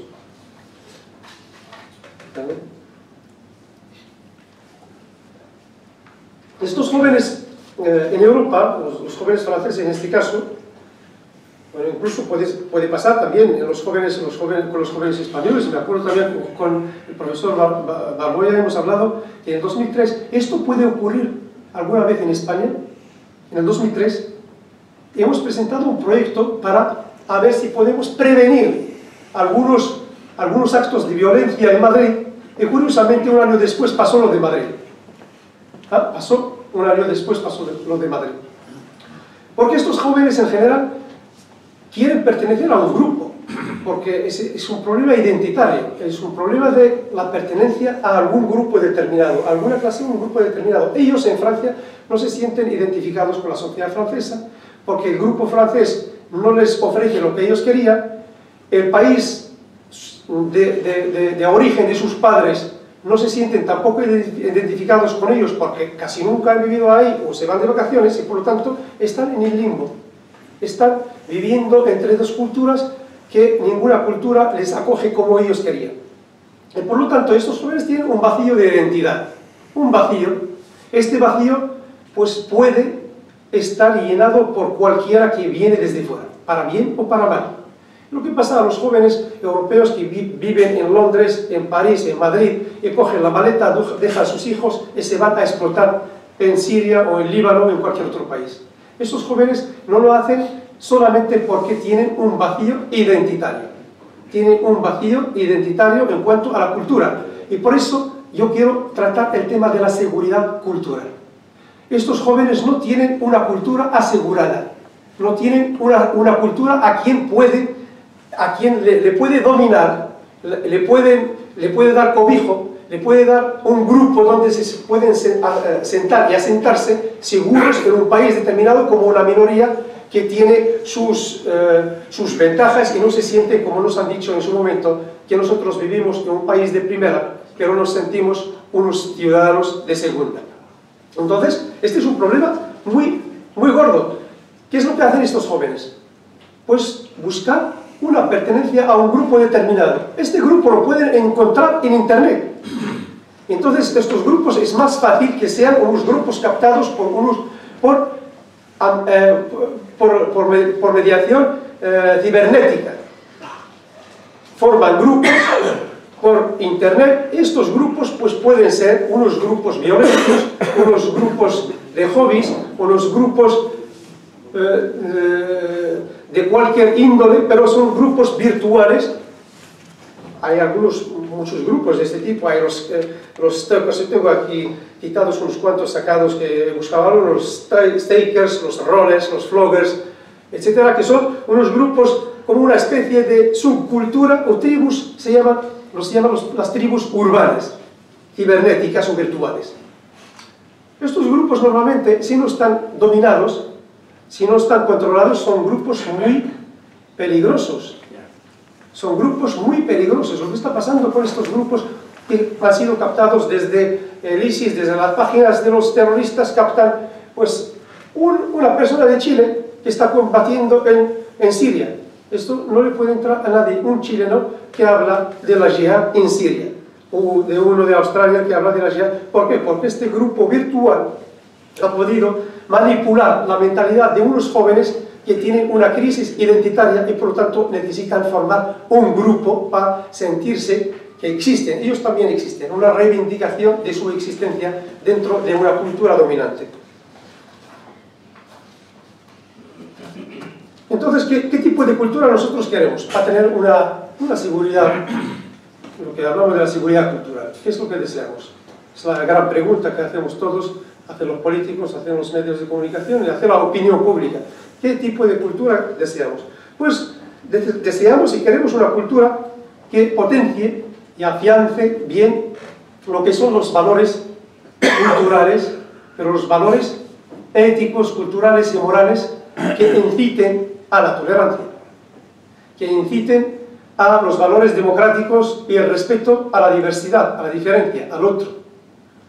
Cuando lleguemos a transmitir este mensaje y calarlo entre la juventud, entre la sociedad, este mensaje de respeto, de la tolerancia, el respeto a la otredad, a la diversidad, a la diferencia, entonces estamos creando una sociedad homogénea, una sociedad que respete al otro, una sociedad que puede vivir en armonía. Mientras tanto, seguimos viviendo y seguimos buscando miles y miles de policías para que nos aseguren una convivencia pacífica, pero al final no se puede lograr porque con la psicosis no puede vivir nadie, porque el miedo puede superar a cualquiera. Entonces la cultura del civismo, la cultura de la tolerancia, la cultura de respetar al otro, es la cultura que debemos calar. Esto no se puede hacer solamente con las palabras buenas, no se puede hacer solamente con las buenas intenciones, sino se debe hacer con afianzar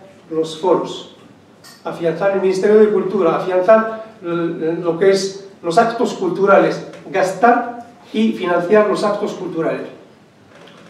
Voy a dar un ejemplo muy relevante en cuanto a esto, porque normalmente el sistema antes, mi amigo y profesor Correa ha dicho que el sistema, habla del sistema como una cosa que nos desvíe de lo que nosotros queremos.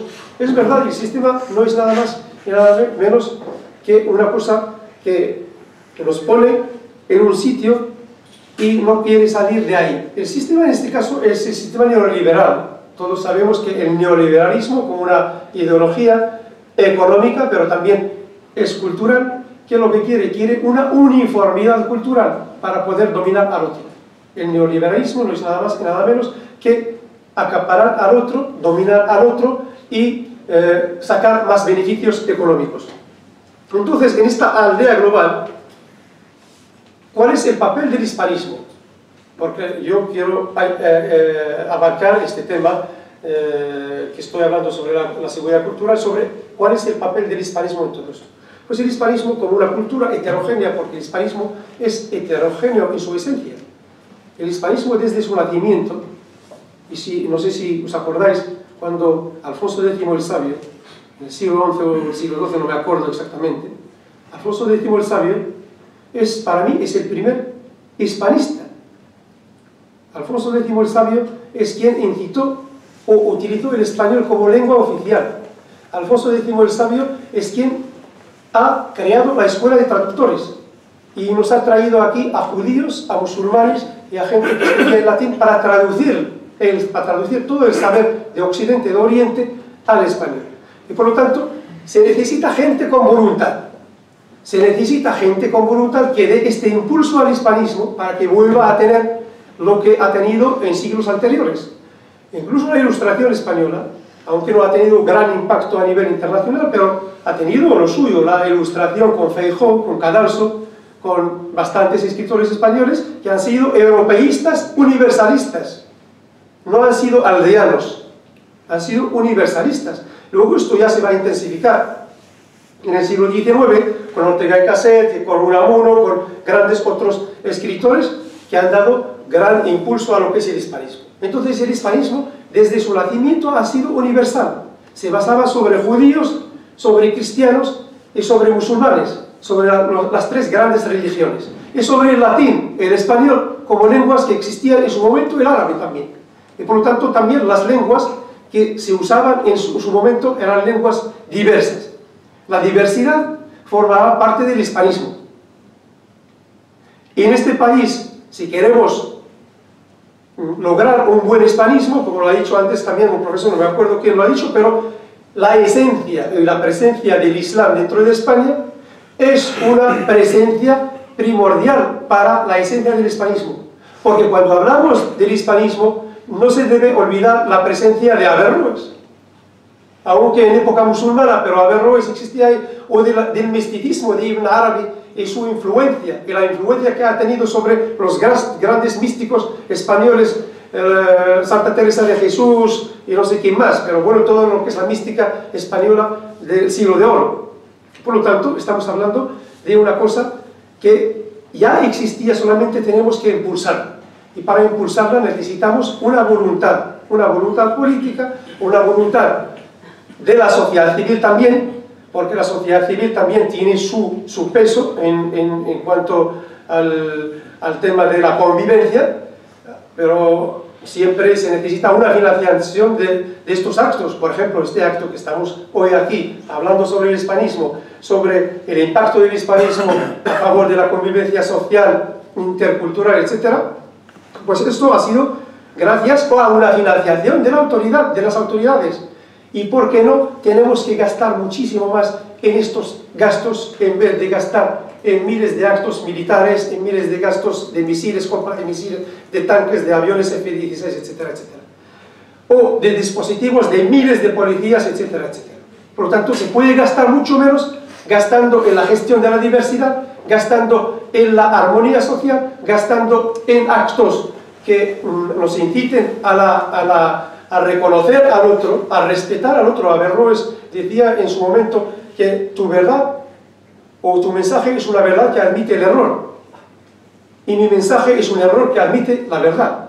Significa eso, reconocimiento puro al otro. No es un mensaje aniquilatorio, eliminatorio, es un mensaje de reconocimiento. Incluso sabiendo que tu mensaje es erróneo, admito que puede admitir algo de verdad y por lo tanto siempre es admitido al diálogo. Entonces, lo que tenemos que hacer es enseñar a nuestra juventud a respetar la otredad de cualquier tipo. O sea, ahora viene el caso del Islam, he dado muchos ejemplos sobre el Islam, etcétera, por los acontecimientos que han pasado. De todas formas, yo no sigo aquí el orden, si voy a seguir el orden me quedo hasta mañana. ¿Cuáles son las perspectivas de futuro ante los desafíos de la nueva era? Pues los desafíos de la nueva era, pues tenemos bastantes desafíos, y estos desafíos yo creo que tenemos pocos recursos. Yo no lo voy a hablar desde un punto de vista pesimista, ni mucho menos, porque yo soy optimista de naturaleza, pero yo creo que tenemos unos retos de muy difíciles soluciones en estos últimos años o en este cambio de era. En primer lugar, porque cualquier cambio de era es difícil por sí. Los cambios de era en su momento, el cambio de era agraria o la era industrial o ahora la era digital, el paso del hombre industrial al hombre o al homo digitalis, como dicen, es un paso difícil porque las sociedades no asimilan el cambio y las sociedades se aferran a lo que tienen. Esto pasa en los políticos, en la sociedad, en nuestra mentalidad. No queremos asimilar un cambio, que estamos viviendo otra sociedad. estamos viviendo una nueva civilización. Esta nueva civilización tiene unos nuevos cánones que tenemos que aprender con la digitalización, con las ciencias de la información, etcétera, etcétera. Y por lo tanto, esta transición, que puede suponer unas cuantas décadas, va a ser, nosotros vamos a vivir un poco una tensión social en estas décadas. Optimista, digo optimista porque seguramente después de 3-4 décadas esto se va a normalizar. Esto va a coger su cauce natural y vamos a vivir en armonía y vamos a poder, creo, afortunadamente, por lo menos los seres humanos siempre tienden a velar por su vida, por su bienestar, y por lo tanto yo creo que soy optimista, que la gente pues va a seguir velando por asegurar su vida, su bienestar y también, ¿por qué no?, convivir con el otro. Muchas gracias.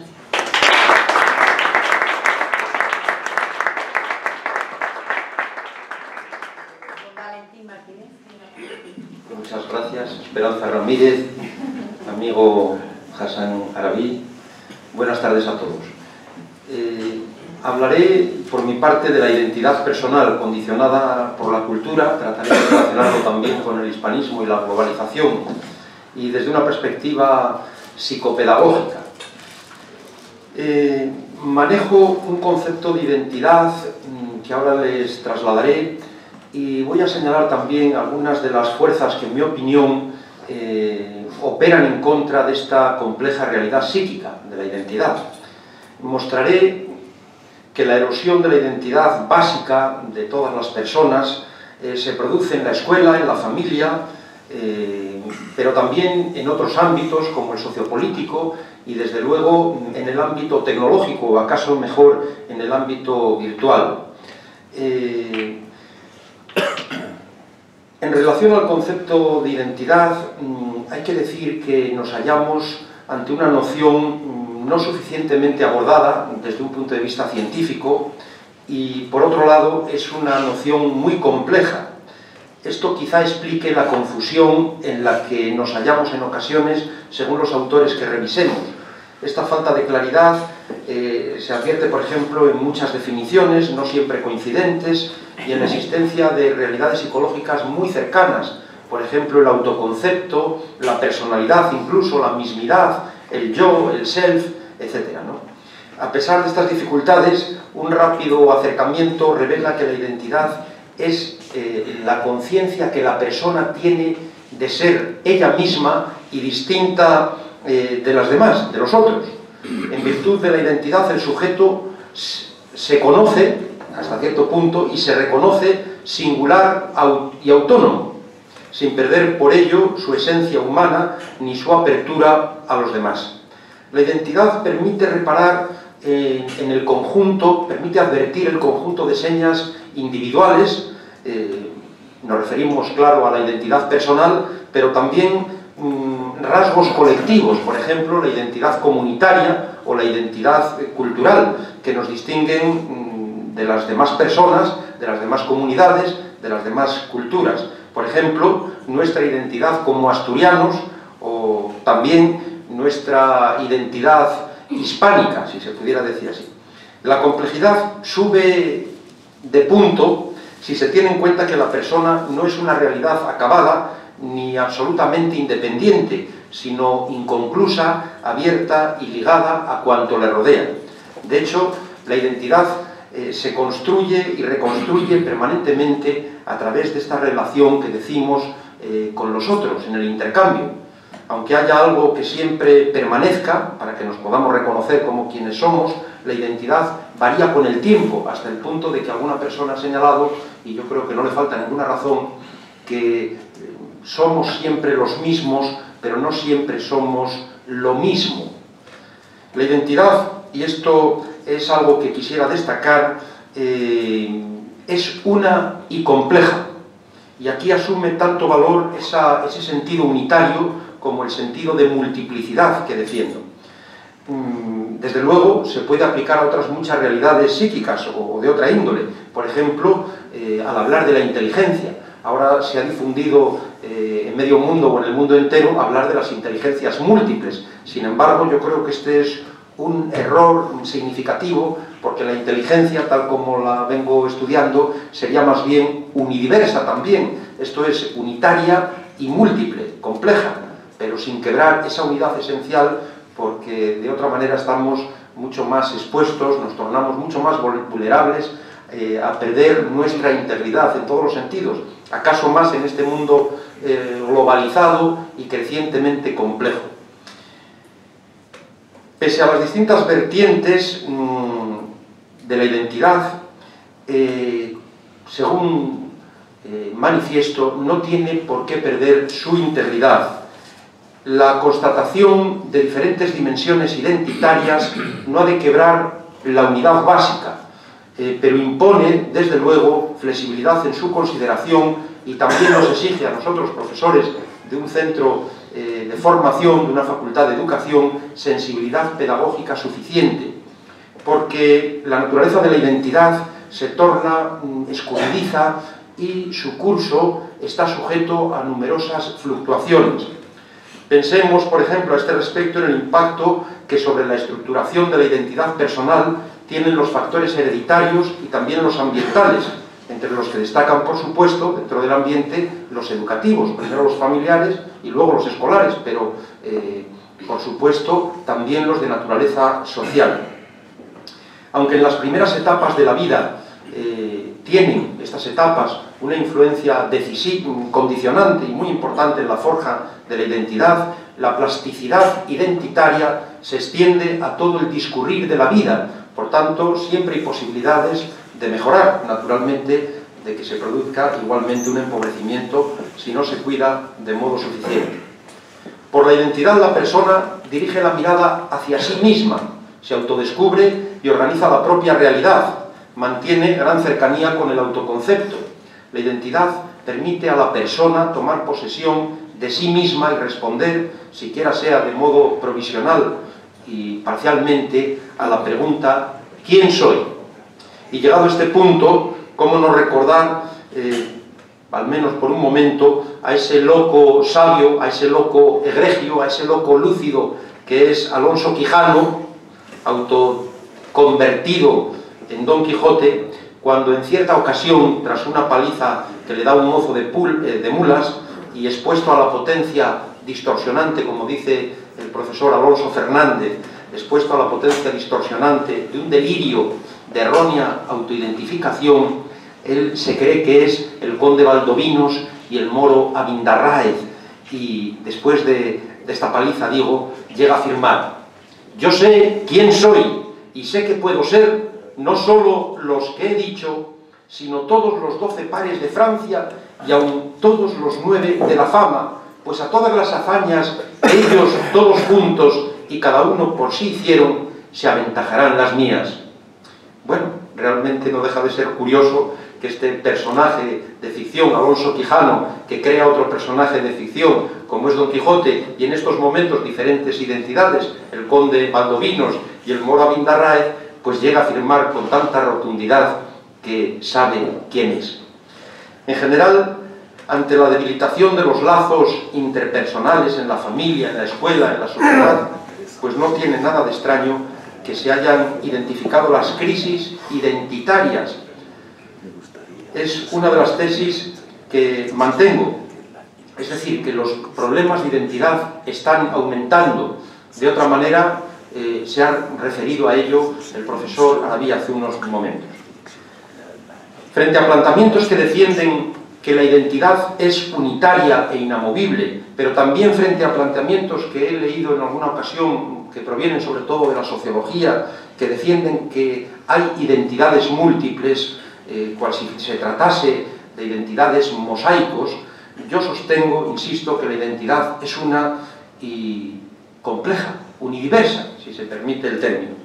Hay autores que, basándose en la complejidad personal, defienden eso, la existencia de identidades. Y cómo no recordar, por ejemplo, a este gran escritor portugués, Fernando Pessoa, que por cierto, como es sabido, Pessoa en portugués es persona, cuando dice, lo voy a decir en español, viven en nosotros innúmeros.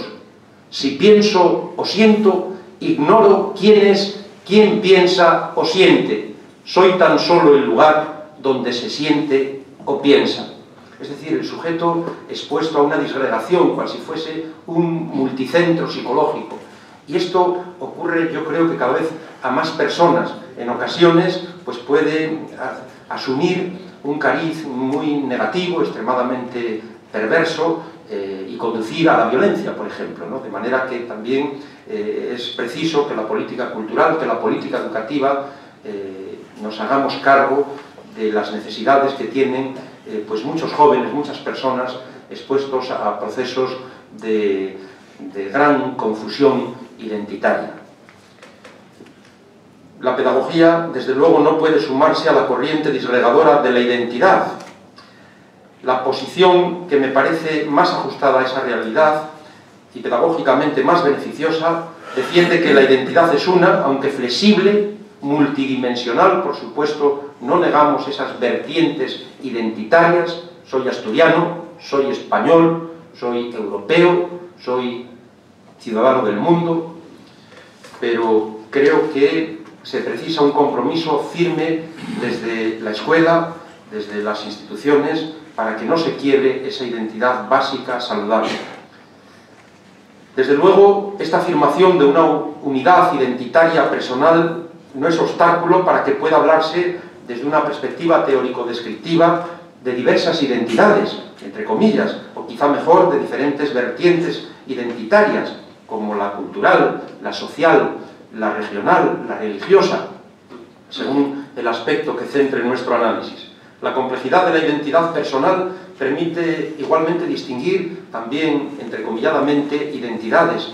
Por ejemplo, una identidad real, lo que uno es, de forma muy profesional, por supuesto, lo que cree ser, una identidad autopercibida, lo que los demás creen que es, una identidad heteropercibida, y lo que quisiera ser, una identidad ideal. Resulta evidente, por otra parte, que el peligro de que se divida, de que se escinda la identidad personal y cultural, no procede solo de cierto sector teórico.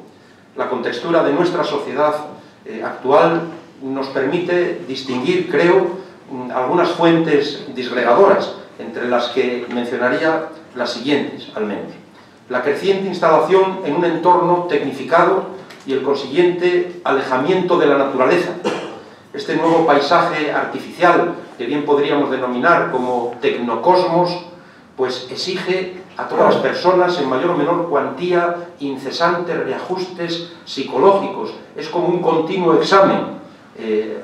Y desde luego nos ocurre en todos los ámbitos profesionales y cotidianos. Aprendemos un programa, lo manejamos mínimamente para defendernos en nuestra universidad y enseguida surge otro que desplaza ese programa anterior y de nuevo a comenzar, ¿no? Esto de alguna manera incrementa las posibilidades de enajenación, de alienación, de sentirnos ajenos a nosotros mismos, de estar enajenados. Las relaciones interhumanas caracterizadas por el individualismo y la competitividad, esa competitividad que a veces se desliza por una senda de rivalidad feroz, tan terrible, y hacia la que hay en ocasiones mucha hipocresía, incluso en instituciones educativas. En estas circunstancias se inhiben sentimientos que podrían favorecer el encuentro y la amistad entre las personas con independencia de su cultura. Y desde luego aflora la agresividad y la discordia. La corriente pragmatista y racionalista que arrastra a los sujetos hacia la alienación, hacia esa enajenación emocional, y por eso está creciendo ahora en nuestros días lo que se conoce como la alexitimia, del griego incapacidad para expresar nuestros estados de ánimo, que en gran medida pues se ha relacionado con un ambiente educativo, social y cultural muy competitivo y represivo, y que afecta mucho más a los varones que a las mujeres, dicho sea de paso. La inadecuada canalización del fenómeno migratorio, cómo no, que puede desembocar en asimilación, en segregación, en compensación o en pugna. En cierto modo, lo que ha ocurrido en Francia, y a lo que se refería Hassan hace un momento, la identidad personal y social tanto de inmigrantes como de autóctonos se ve amenazada por el multiculturalismo caótico, de inmigrantes o ya de nacionales con ascendencia cultural distinta, ¿no? Por supuesto. Digo que puede verse amenazada esta identidad por ese multiculturalismo caótico, por eso se propugna, de alguna manera, yo creo que con toda la razón, aunque muchas veces es un bello ideal, avanzar hacia el interculturalismo. Interculturalismo entendido, naturalmente, como intercambio constructivo entre culturas. Y una expresión que se está afianzando, por lo menos en nuestros círculos pedagógicos europeos. El retroceso de los valores y el consiguiente relativismo moral, de alguna manera que abre las puertas al todo vale, que es tanto como decir que nada vale, esa debilitación de los valores que deja al sujeto a merced de las circunstancias, en estado de confusión, de zozobra, cuando no de manifiesta violencia. Las nuevas servidumbres y opresiones generadas por mecanismos tecnológicos, burocráticos, políticos, económicos, que tienen un negativo impacto en la identidad. La vida es en gran medida vigilada, administrada y controlada. Antes lo decía uno de los ponentes, no sé si era el señor Correa, al hablar de que estamos expuestos a las cámaras, esto es, al gran hermano, al panóptico, al ojo que todo lo ve y que muchas veces, pues, lejos de aportar seguridad, nos instala en una profunda inseguridad, de vigilancia constante en todos los ámbitos, ¿no?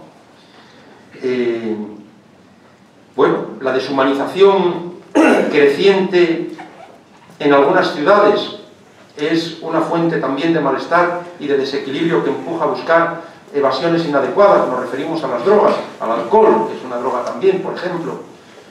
La perversa utilización de los medios de información. No es extraño que los medios falseen la realidad con tal de ganar audiencia, lo que perturba la relación del sujeto consigo mismo y con el entorno. El sensacionalismo, la artificialidad, son algunos de estos recursos a veces utilizados por los mass media y que tienen, como no, un efecto insidioso. La pluralidad de papeles carentes de conexión entre sí que cada vez más personas están llamadas a realizar y desde luego hace muy difícil mantener el tipo. Nos referimos al hecho de que uno es profesor como actividad profesional, pero también puede ser alumno en un curso de reciclaje docente, tener alguna responsabilidad en una institución como esta querida Casa Regional, tener alguna obligación también libremente asumida como entrenador de un equipo deportivo o cualquier otra actividad.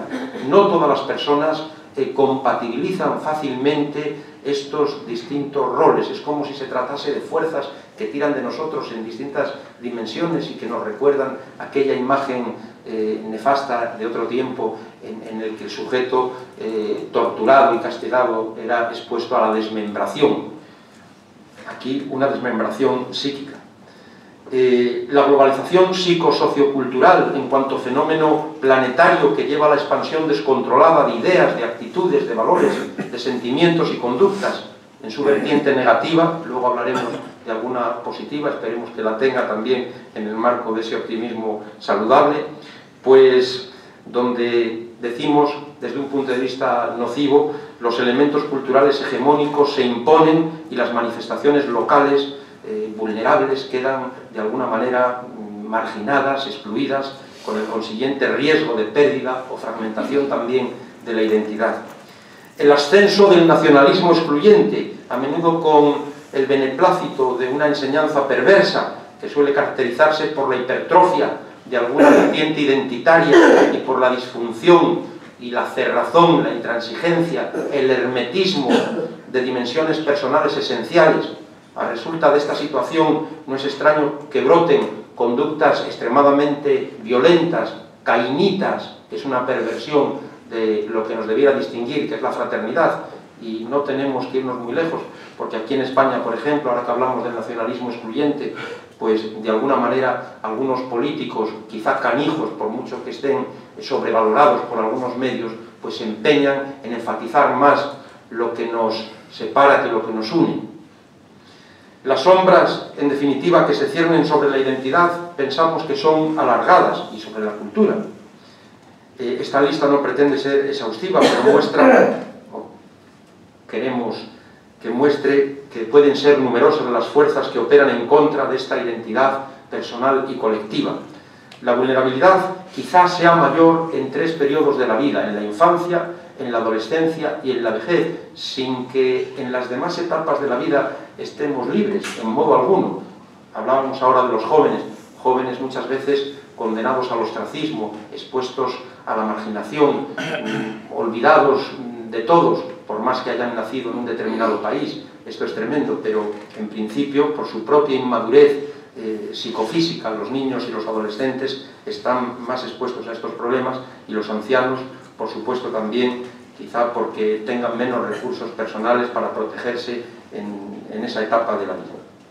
Las amenazas a la identidad también se descubren, creo, en el caso del hispanismo, una noción compleja que genéricamente se extiende a todos los pueblos de lengua y de cultura o culturas hispánicas, una realidad amplísima, palpitante, que alberga un pensar y un sentir que no se detienen, y que en la actualidad, si nos referimos con expresión martiana a nuestra América, reconoce y valora las raíces precolombinas, con toda la riqueza de los incas, de los mayas, de los aztecas, con la savia africana, la acrecentadora mistura étnica y cultural, viva y vivificadora siempre. En este centro asturiano de Madrid, con motivo del 12 de octubre, reactivamos hace pocos años el Día de la Hispanidad. Hemos contado ya con la generosa presencia y la magistral conferencia de la entonces embajadora del Ecuador, a la que siguieron en las posteriores ediciones las igualmente extraordinarias conferencias de los embajadores de Chile, de Colombia y este año del Perú.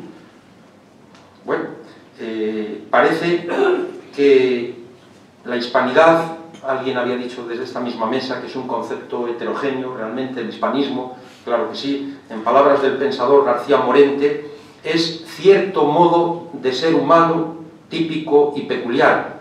Muy probablemente este encuentro internacional nos ayuda a encontrar pistas sobre ese modo de ser que, como cualquier otro, es en última instancia inasible en su totalidad, misterioso, como es todo lo humano. Se trata de una realidad humana compleja que nos exige, como recuerda Gauguin o Morin, una sensibilidad y un pensamiento que asuma las contradicciones, las incertidumbres, las posibilidades, la apertura en un mundo crecientemente globalizado, la interdependencia sistémica, absolutamente necesaria. Yo creo que adoptar este enfoque de anillado de las realidades, de los ámbitos, sin perder de vista la complejidad y la polisemia del hispanismo, lo entendemos como visión del mundo, como cosmovisión, como forma de identidad, de diferencia cultural, pero en modo alguno cerrada o desgajada. Sería así el hispanismo una manera de humanismo, una realidad lingüística, literaria, antropológica, cultural, que en su fluir zigzagueante enriquece las tierras que riega y que avanza sin tregua hacia el mar del mundo. La globalización, fenómeno imparable, en su peor faz favorece la uniformidad. Pero si somos saludablemente optimistas, eso deseamos, también puede acrecentar las oportunidades. Como dicen Rizvi y Lingard, es preciso reimaginar otra globalización que no rechace la interconectividad y la interdependencia global, sino que busque interpretarlas de manera distinta y que, por supuesto, reconozca el papel que el hispanismo está llamado a desempeñar en el conjunto de la humanidad, más ahora en esta mundialización.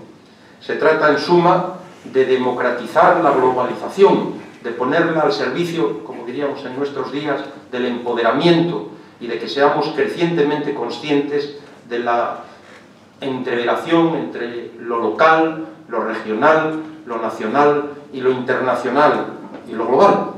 Planeta tiene una etimología curiosa. El término planeta viene del latín planeta y este del griego planetes, propiamente significa errante. Y en verdad la Tierra es una y todos sus habitantes, los humanos, viajamos por la vida llamada a enriquecerse con nuestra impronta cultural. Muchas gracias.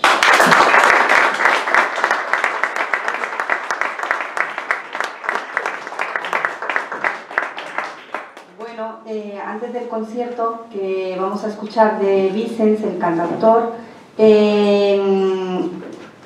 yo creo que tenemos tiempo para un par de preguntas.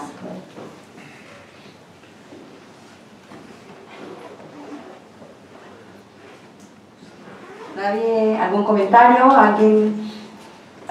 Un comentario sobre la mesa que acabamos de celebrar ahora. Con respecto a la primera parte, el amigo Hassan Ari y yo hemos hablado de lo mismo, aunque no hablemos lo mismo. Creo que tenemos ahí un área de desarrollo común que cuando quieras nos ponemos a ello estaremos encantados. Por tanto, no digo más. Un comentario sobre la intervención de nuestro anfitrión. Yo me he recreado muy a gusto en escuchar la conferencia que nos acabas de dar y espero que quienes recuerden y conozcan al profesor Pinillo, a mí me ha recordado aquellos seminarios que daba en Julián Romea hace muchos años y que me he sentido tan a gusto como cuando lo escuchaba él. Espero que lo entienda todo el mundo y tú también como una alabanza y un agradecimiento. Muchas gracias. Menudo halago recordar al profesor Pinillo. Muchas gracias. En modo alguno somos discípulos a mucha distancia, pero por supuesto una figura referencial para todos los para que... mí muy valiosa también. Claro que sí. Muchas gracias. Pues parece que vamos a dar paso entonces a nuestro cantautor Vicens, que nos va a deleitar con poesía y música de los grandes poetas Machado, Alberti, Aute.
Hablando del extranjero, entonces el hispanismo es una cosa distinta de las personas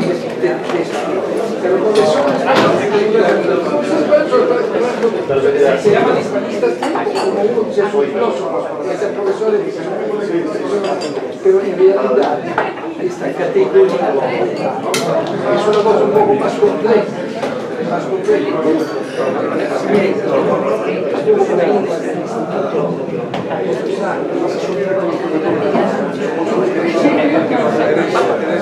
Cuidado,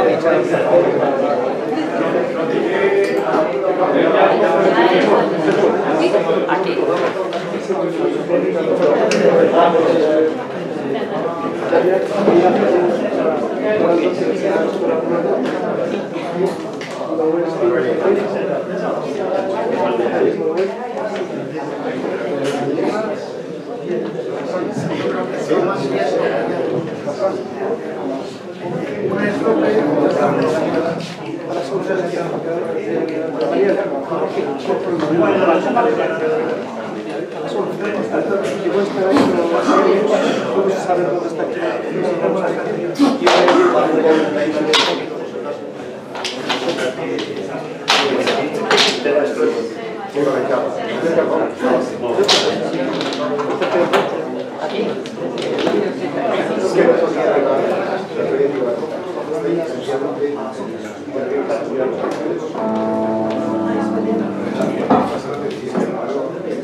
Sí, bien.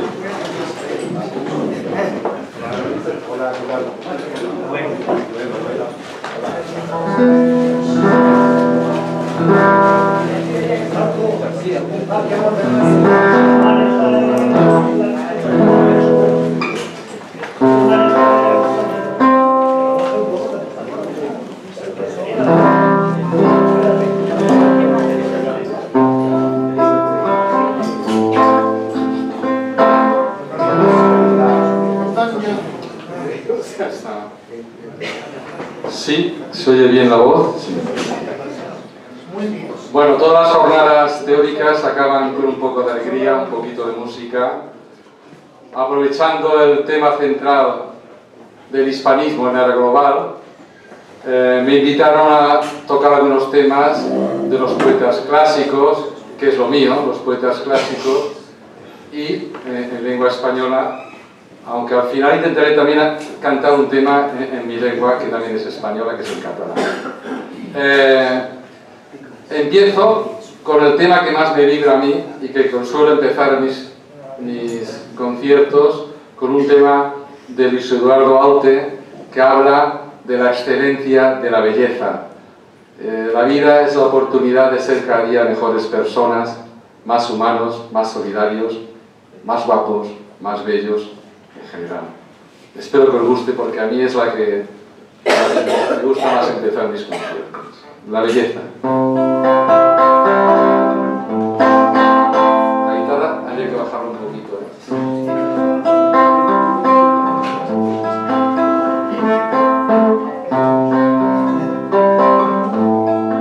Ahora.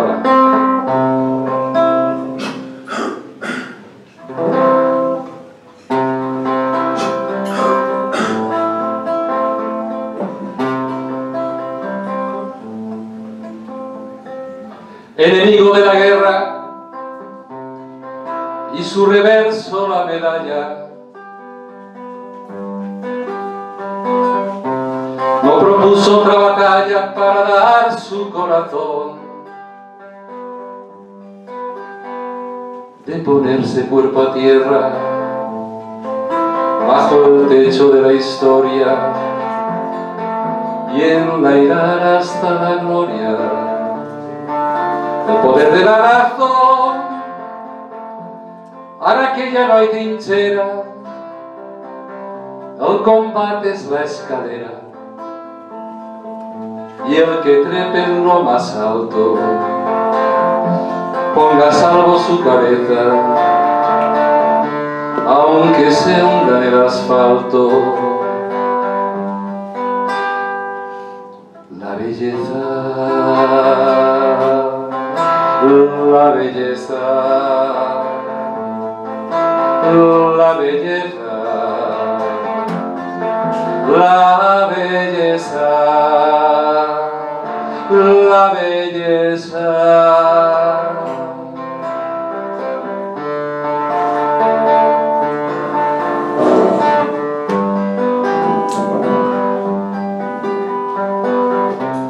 Y mira, no son reptiles al acecho de la presa,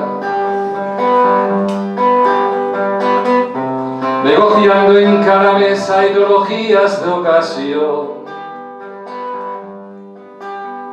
Todos siguen los raíles que conducen a la cumbre, locos porque nos derrumbe a su estúpida ambición. Antes iban de profeta y ahora el éxito es la meta, embocador insaciable, es que fasti fan tristeza, no han tocado ni un instante la belleza, la belleza, la belleza, la belleza, la belleza.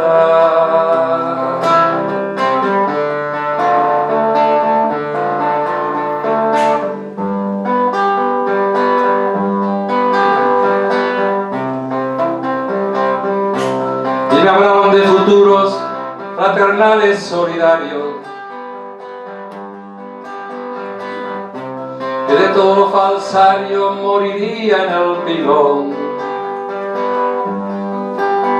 Y ahora que se cae el muro, ya no somos tan iguales. Tanto tienes, tanto vales. Escala de evolución, reivindico el del miratge, de sentir-me viu encara, de viatjar pels teus llavis, descobrint en el viatge la certesa de trobar-me. La bellesa, la belleza, la belleza, la belleza, la belleza, la belleza.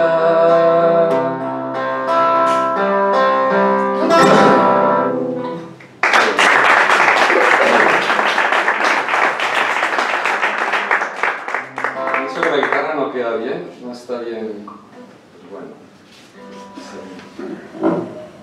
Bien, pasamos a América. En América estuvo Federico García Lorca, escribió Poeta en Nueva York, y el gran cantautor Leonard Cohen me musicó, como sabéis, ese gran poema del pequeño Val vienés que han interpretado muchísimos cantautores, pero la música original es de Leonard Cohen y la letra de nuestro poeta Federico García Lorca.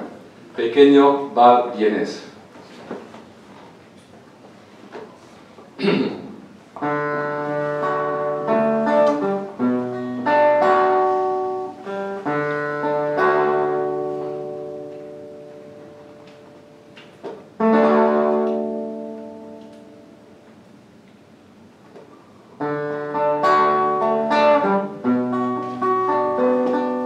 En Viena hay 10 muchachas,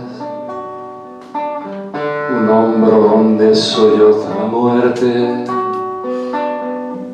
Hay un bosque de palomas disecadas, hay un fragmento de la mañana. Y en el Museo de la Escarcha hay un salón con 1000 ventanas. Ay, ay, ay, ay. Toma este val,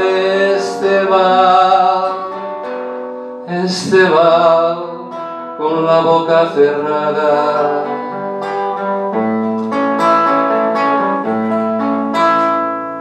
Te quiero, amor mío, con la butaca y el lirio muerto, en el oscuro desván del lirio, por el melancólico pasillo, y en nuestra cama de luna, y en la danza que sueña la tortuga. Ay, ay, ay, ay, toma este bar de quebrada cintura.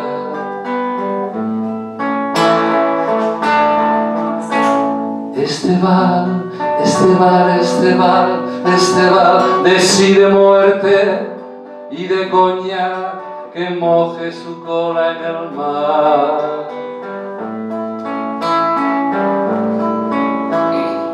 En Viena hay 4 espejos donde duermen tu boca y los ecos.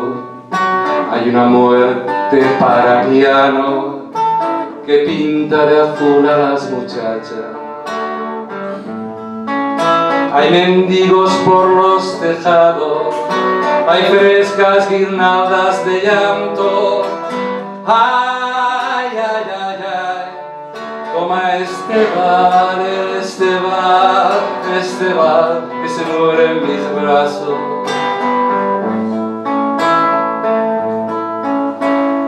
Porque te quiero, amor mío.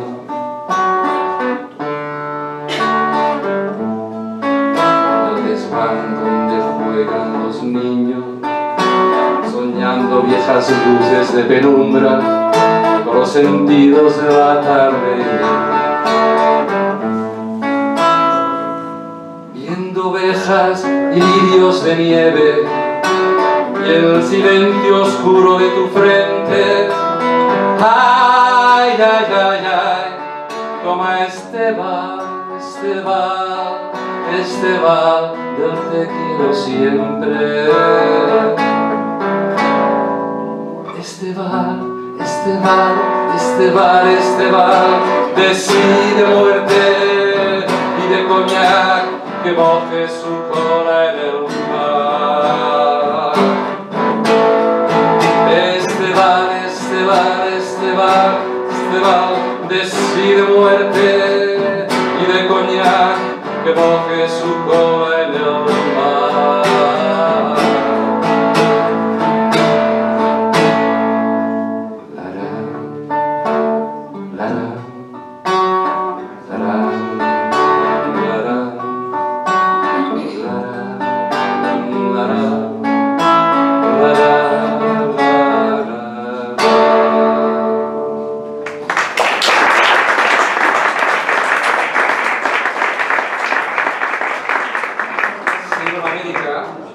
Y me quedo con un cantautor y poeta cubano. Hay dos, Silvio y Pablo. Silvio Rodríguez y Pablo Milanés. Hoy he escogido uno de Pablo Milanés, que es muy bueno. Habla del amor compartido. Prefiere un amor compartido a una vida vacía. El tema es muy bonito.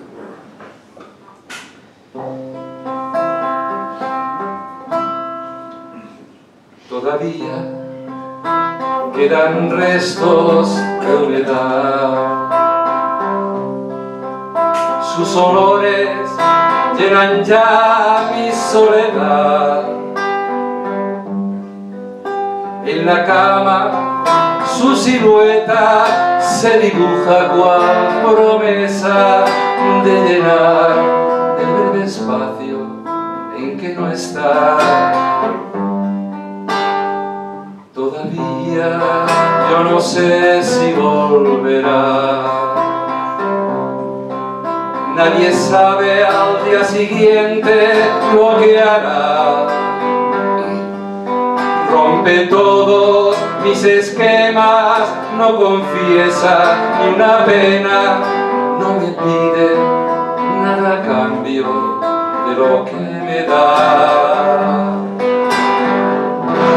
Suele ser violenta y tierna, habla de uniones eternas, mas se entrega como si fuera solo un día para amar. No comparte la reunión, mas le gusta la canción que comprometa su pensar. Todavía no pregunte de qué dará, porque temo la respuesta de un final.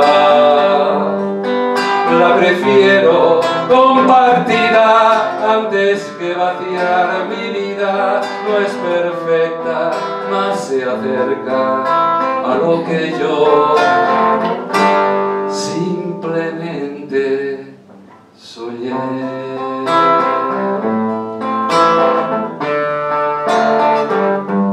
Simplemente soñé.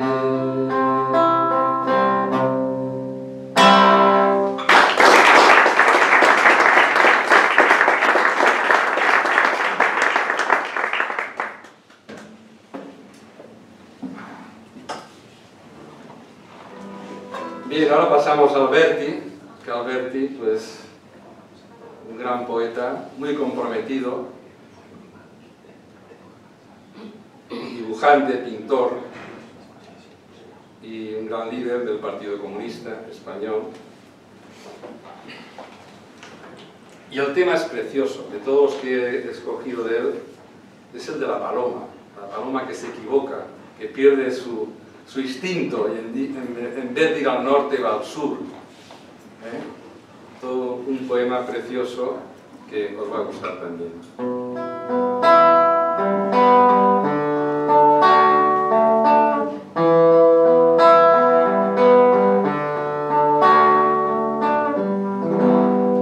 Se equivocó la paloma, se equivocaba. Por ir al norte fue al sur, creyó que el trigo era agua. Se equivocaba, se equivocaba. Creyó que el mar era el cielo, que la noche la mañana. Se equivocaba, se equivocaba, se equivocaba. Que las estrellas rocío, que da calor la nevada. Se equivocaba, se equivocaba. Que tu falda era tu blusa, que tu corazón tu casa. Se equivocaba, se equivocaba.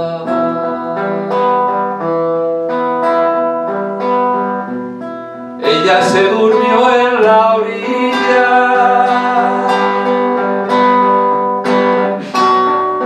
con el filo de una rama.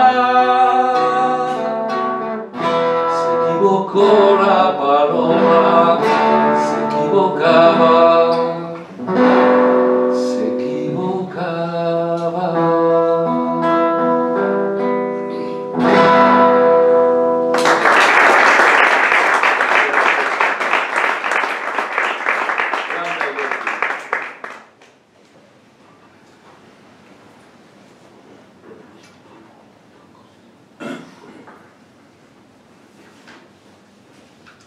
Y Antonio Machado,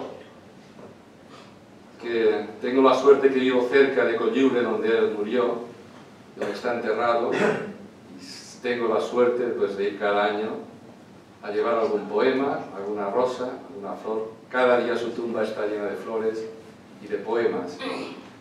Y porque fue muy dura, muy triste el exilio. Casi 500 000 de españoles republicanos pasaron entre la Junquera y Portbou y estuvieron en el campo de concentración de Argelès-sur-Mer y murieron todos por allá. El otro día conocí a un alcalde de Argelès que es hijo de republicano, muchísimos hijos de republicanos, hoy están con el compromiso político allí en Midi-Pyrénées, en la zona de Francia. Allí está Machado, siempre muy acompañado por la gente que lo queremos. De Machado hay muchos poemas, el más bonito, quizás el que más popularizó Joan Manuel Serrat, fue el de Cantares, que si queréis pues también lo podéis cantar conmigo.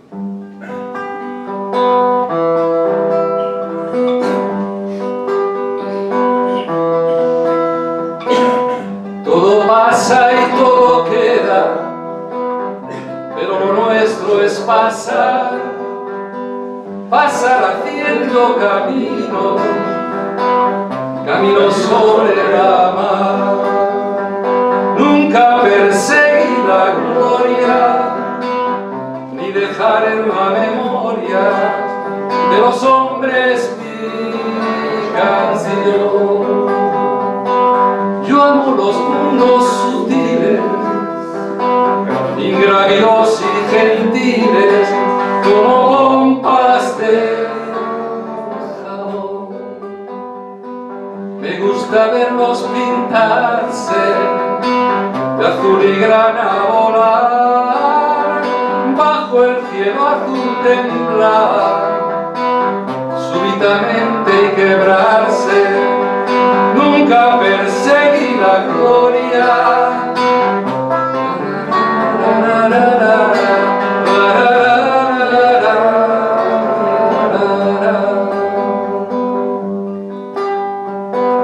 Caminantes son tus huellas, el camino y nada más. Caminante, no hay camino, se hace camino al andar. Al andar se hace camino y al volver la vista atrás se ve la senda que nunca has de volver a pisar. Caminante, no hay camino, se hace camino al andar. Hace algún tiempo y en otro lugar donde los bosques se visten de espinos, se oyó la voz del poeta gritar: caminante, no hay camino, se hace camino al andar, golpe a golpe, verso a verso, golpe a golpe, verso a verso. Murió el poeta lejos del hogar, le cubre el polvo de un país vecino, al alejarse le vieron llorar. Caminante, no hay camino, se hace camino al andar, golpe a golpe, verso a verso, golpe a golpe, verso a verso, golpe a golpe, verso a verso.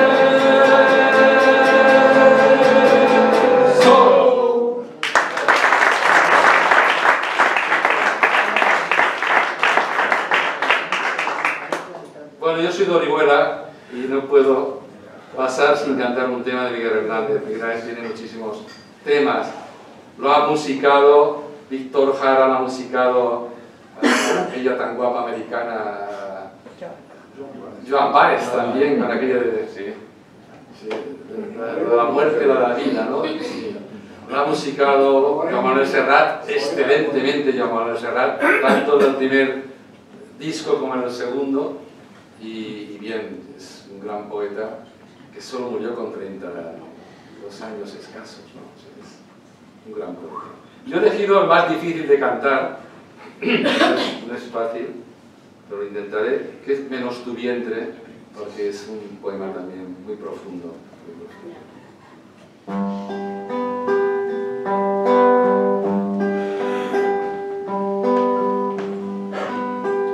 Menos tu vientre, todo es confuso. Menos tu vientre, todo es futuro, fugaz pasado. Baldío y turbio. Menos tu vientre, todo es oculto. Menos tu vientre, todo inseguro, todo postrero, polvo sin mundo.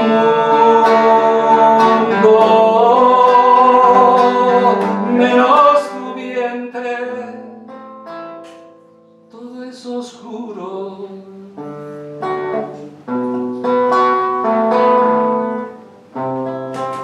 Menos tu vientre,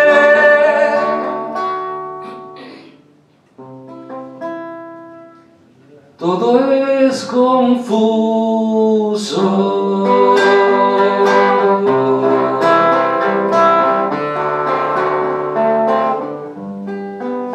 Menos tu vientre, todo es oculto. Menos tu vientre, todo inseguro, todo próspero, polvo sin mundo. Menos tu vientre,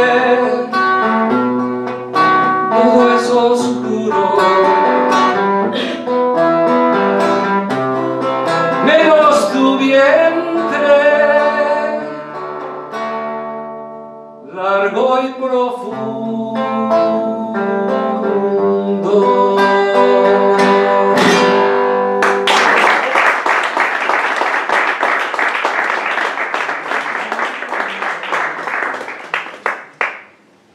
Bien, quería acabar, lo quiero hacer breve porque es tarde, con una lengua que también es española, que es la lengua catalana, y es española. Yo no soy independentista, digo, en Cataluña me gustaría siempre que Cataluña estuviera con España, porque lo que hablaba el profesor antes, de que hay políticos conejos, ¿no? Hay políticos que ven lo miserable, lo negativo, no ven lo que nos une, ¿no? Y hay un tema que además va bien ahora porque han estado haciendo una reunión todos los políticos sobre el tema del cambio climático, que efectivamente nos está amenazando a todos, y más a nuestra tierra allá del Levante y del Segura, la parte sur de España. Y este tema de Joan Manuel Serrat, que Joan Manuel Serrat tampoco es independentista, como no es tampoco Raimon, tampoco lo son. Joan Manuel Serrat escribió y que dice: padre, ¿por qué no llevan agua a los ríos? Padre, ¿por qué cortan los árboles? Padre, ¿por qué se cargan nuestra naturaleza? Padre, ¿por qué? Y es una canción preciosa que os va a gustar, seguramente ya la conocéis, que a mí también me inspira mucho y la he cantado muchas veces en mis conciertos. Pare, de Joan Manuel Serrat.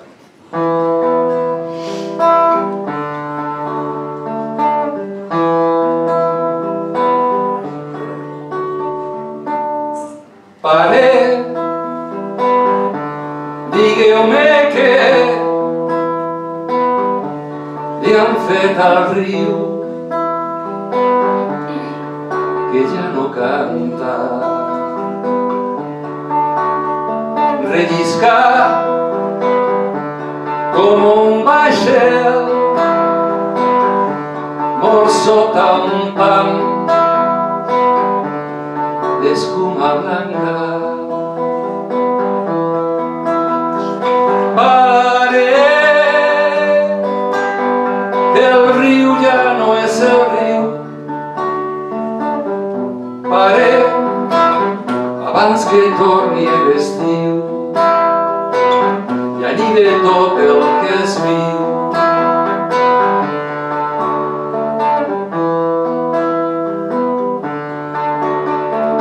Pare, digueu-me que li han fet al bosc que no n'hi ha arbre. A l'hivern ja tindrem fred i a l'estiu res on aturar-nos. Pare, que el bosc ja no és el bosc. Pare, abans de que es faci foc, ompliu de vida el rabó. Sense llenya i sense peixos, pare, es caldrà cremar la barca. Llaura un blat per les engrunes, pare, i trencant desfar la casa i dir a vostè.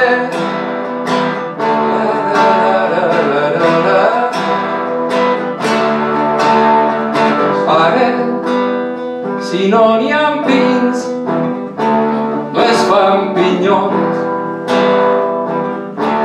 ni cucs ni ocells. Pare, on no n'hi ha flors, no es fan abelles, serà ni mel.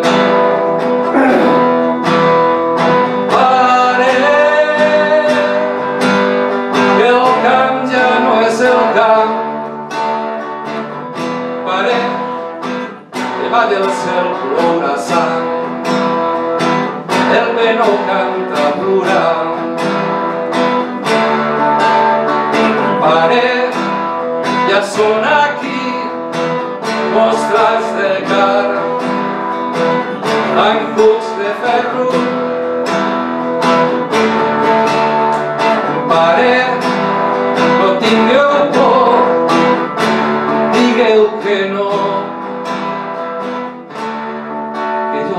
espero.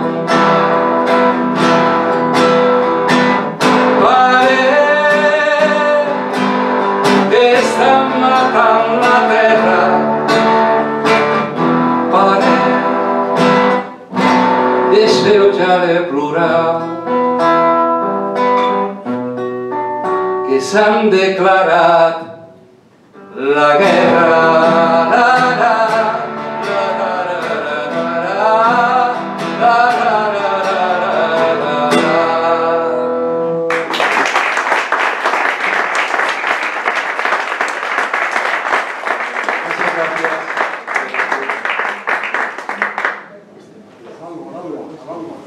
Adalba.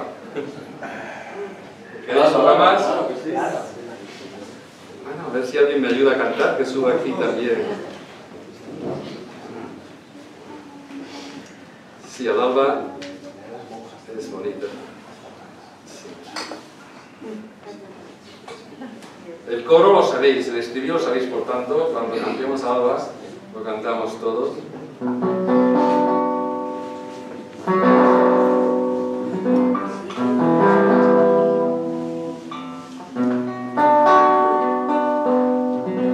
Si te dijera, amor mío, que te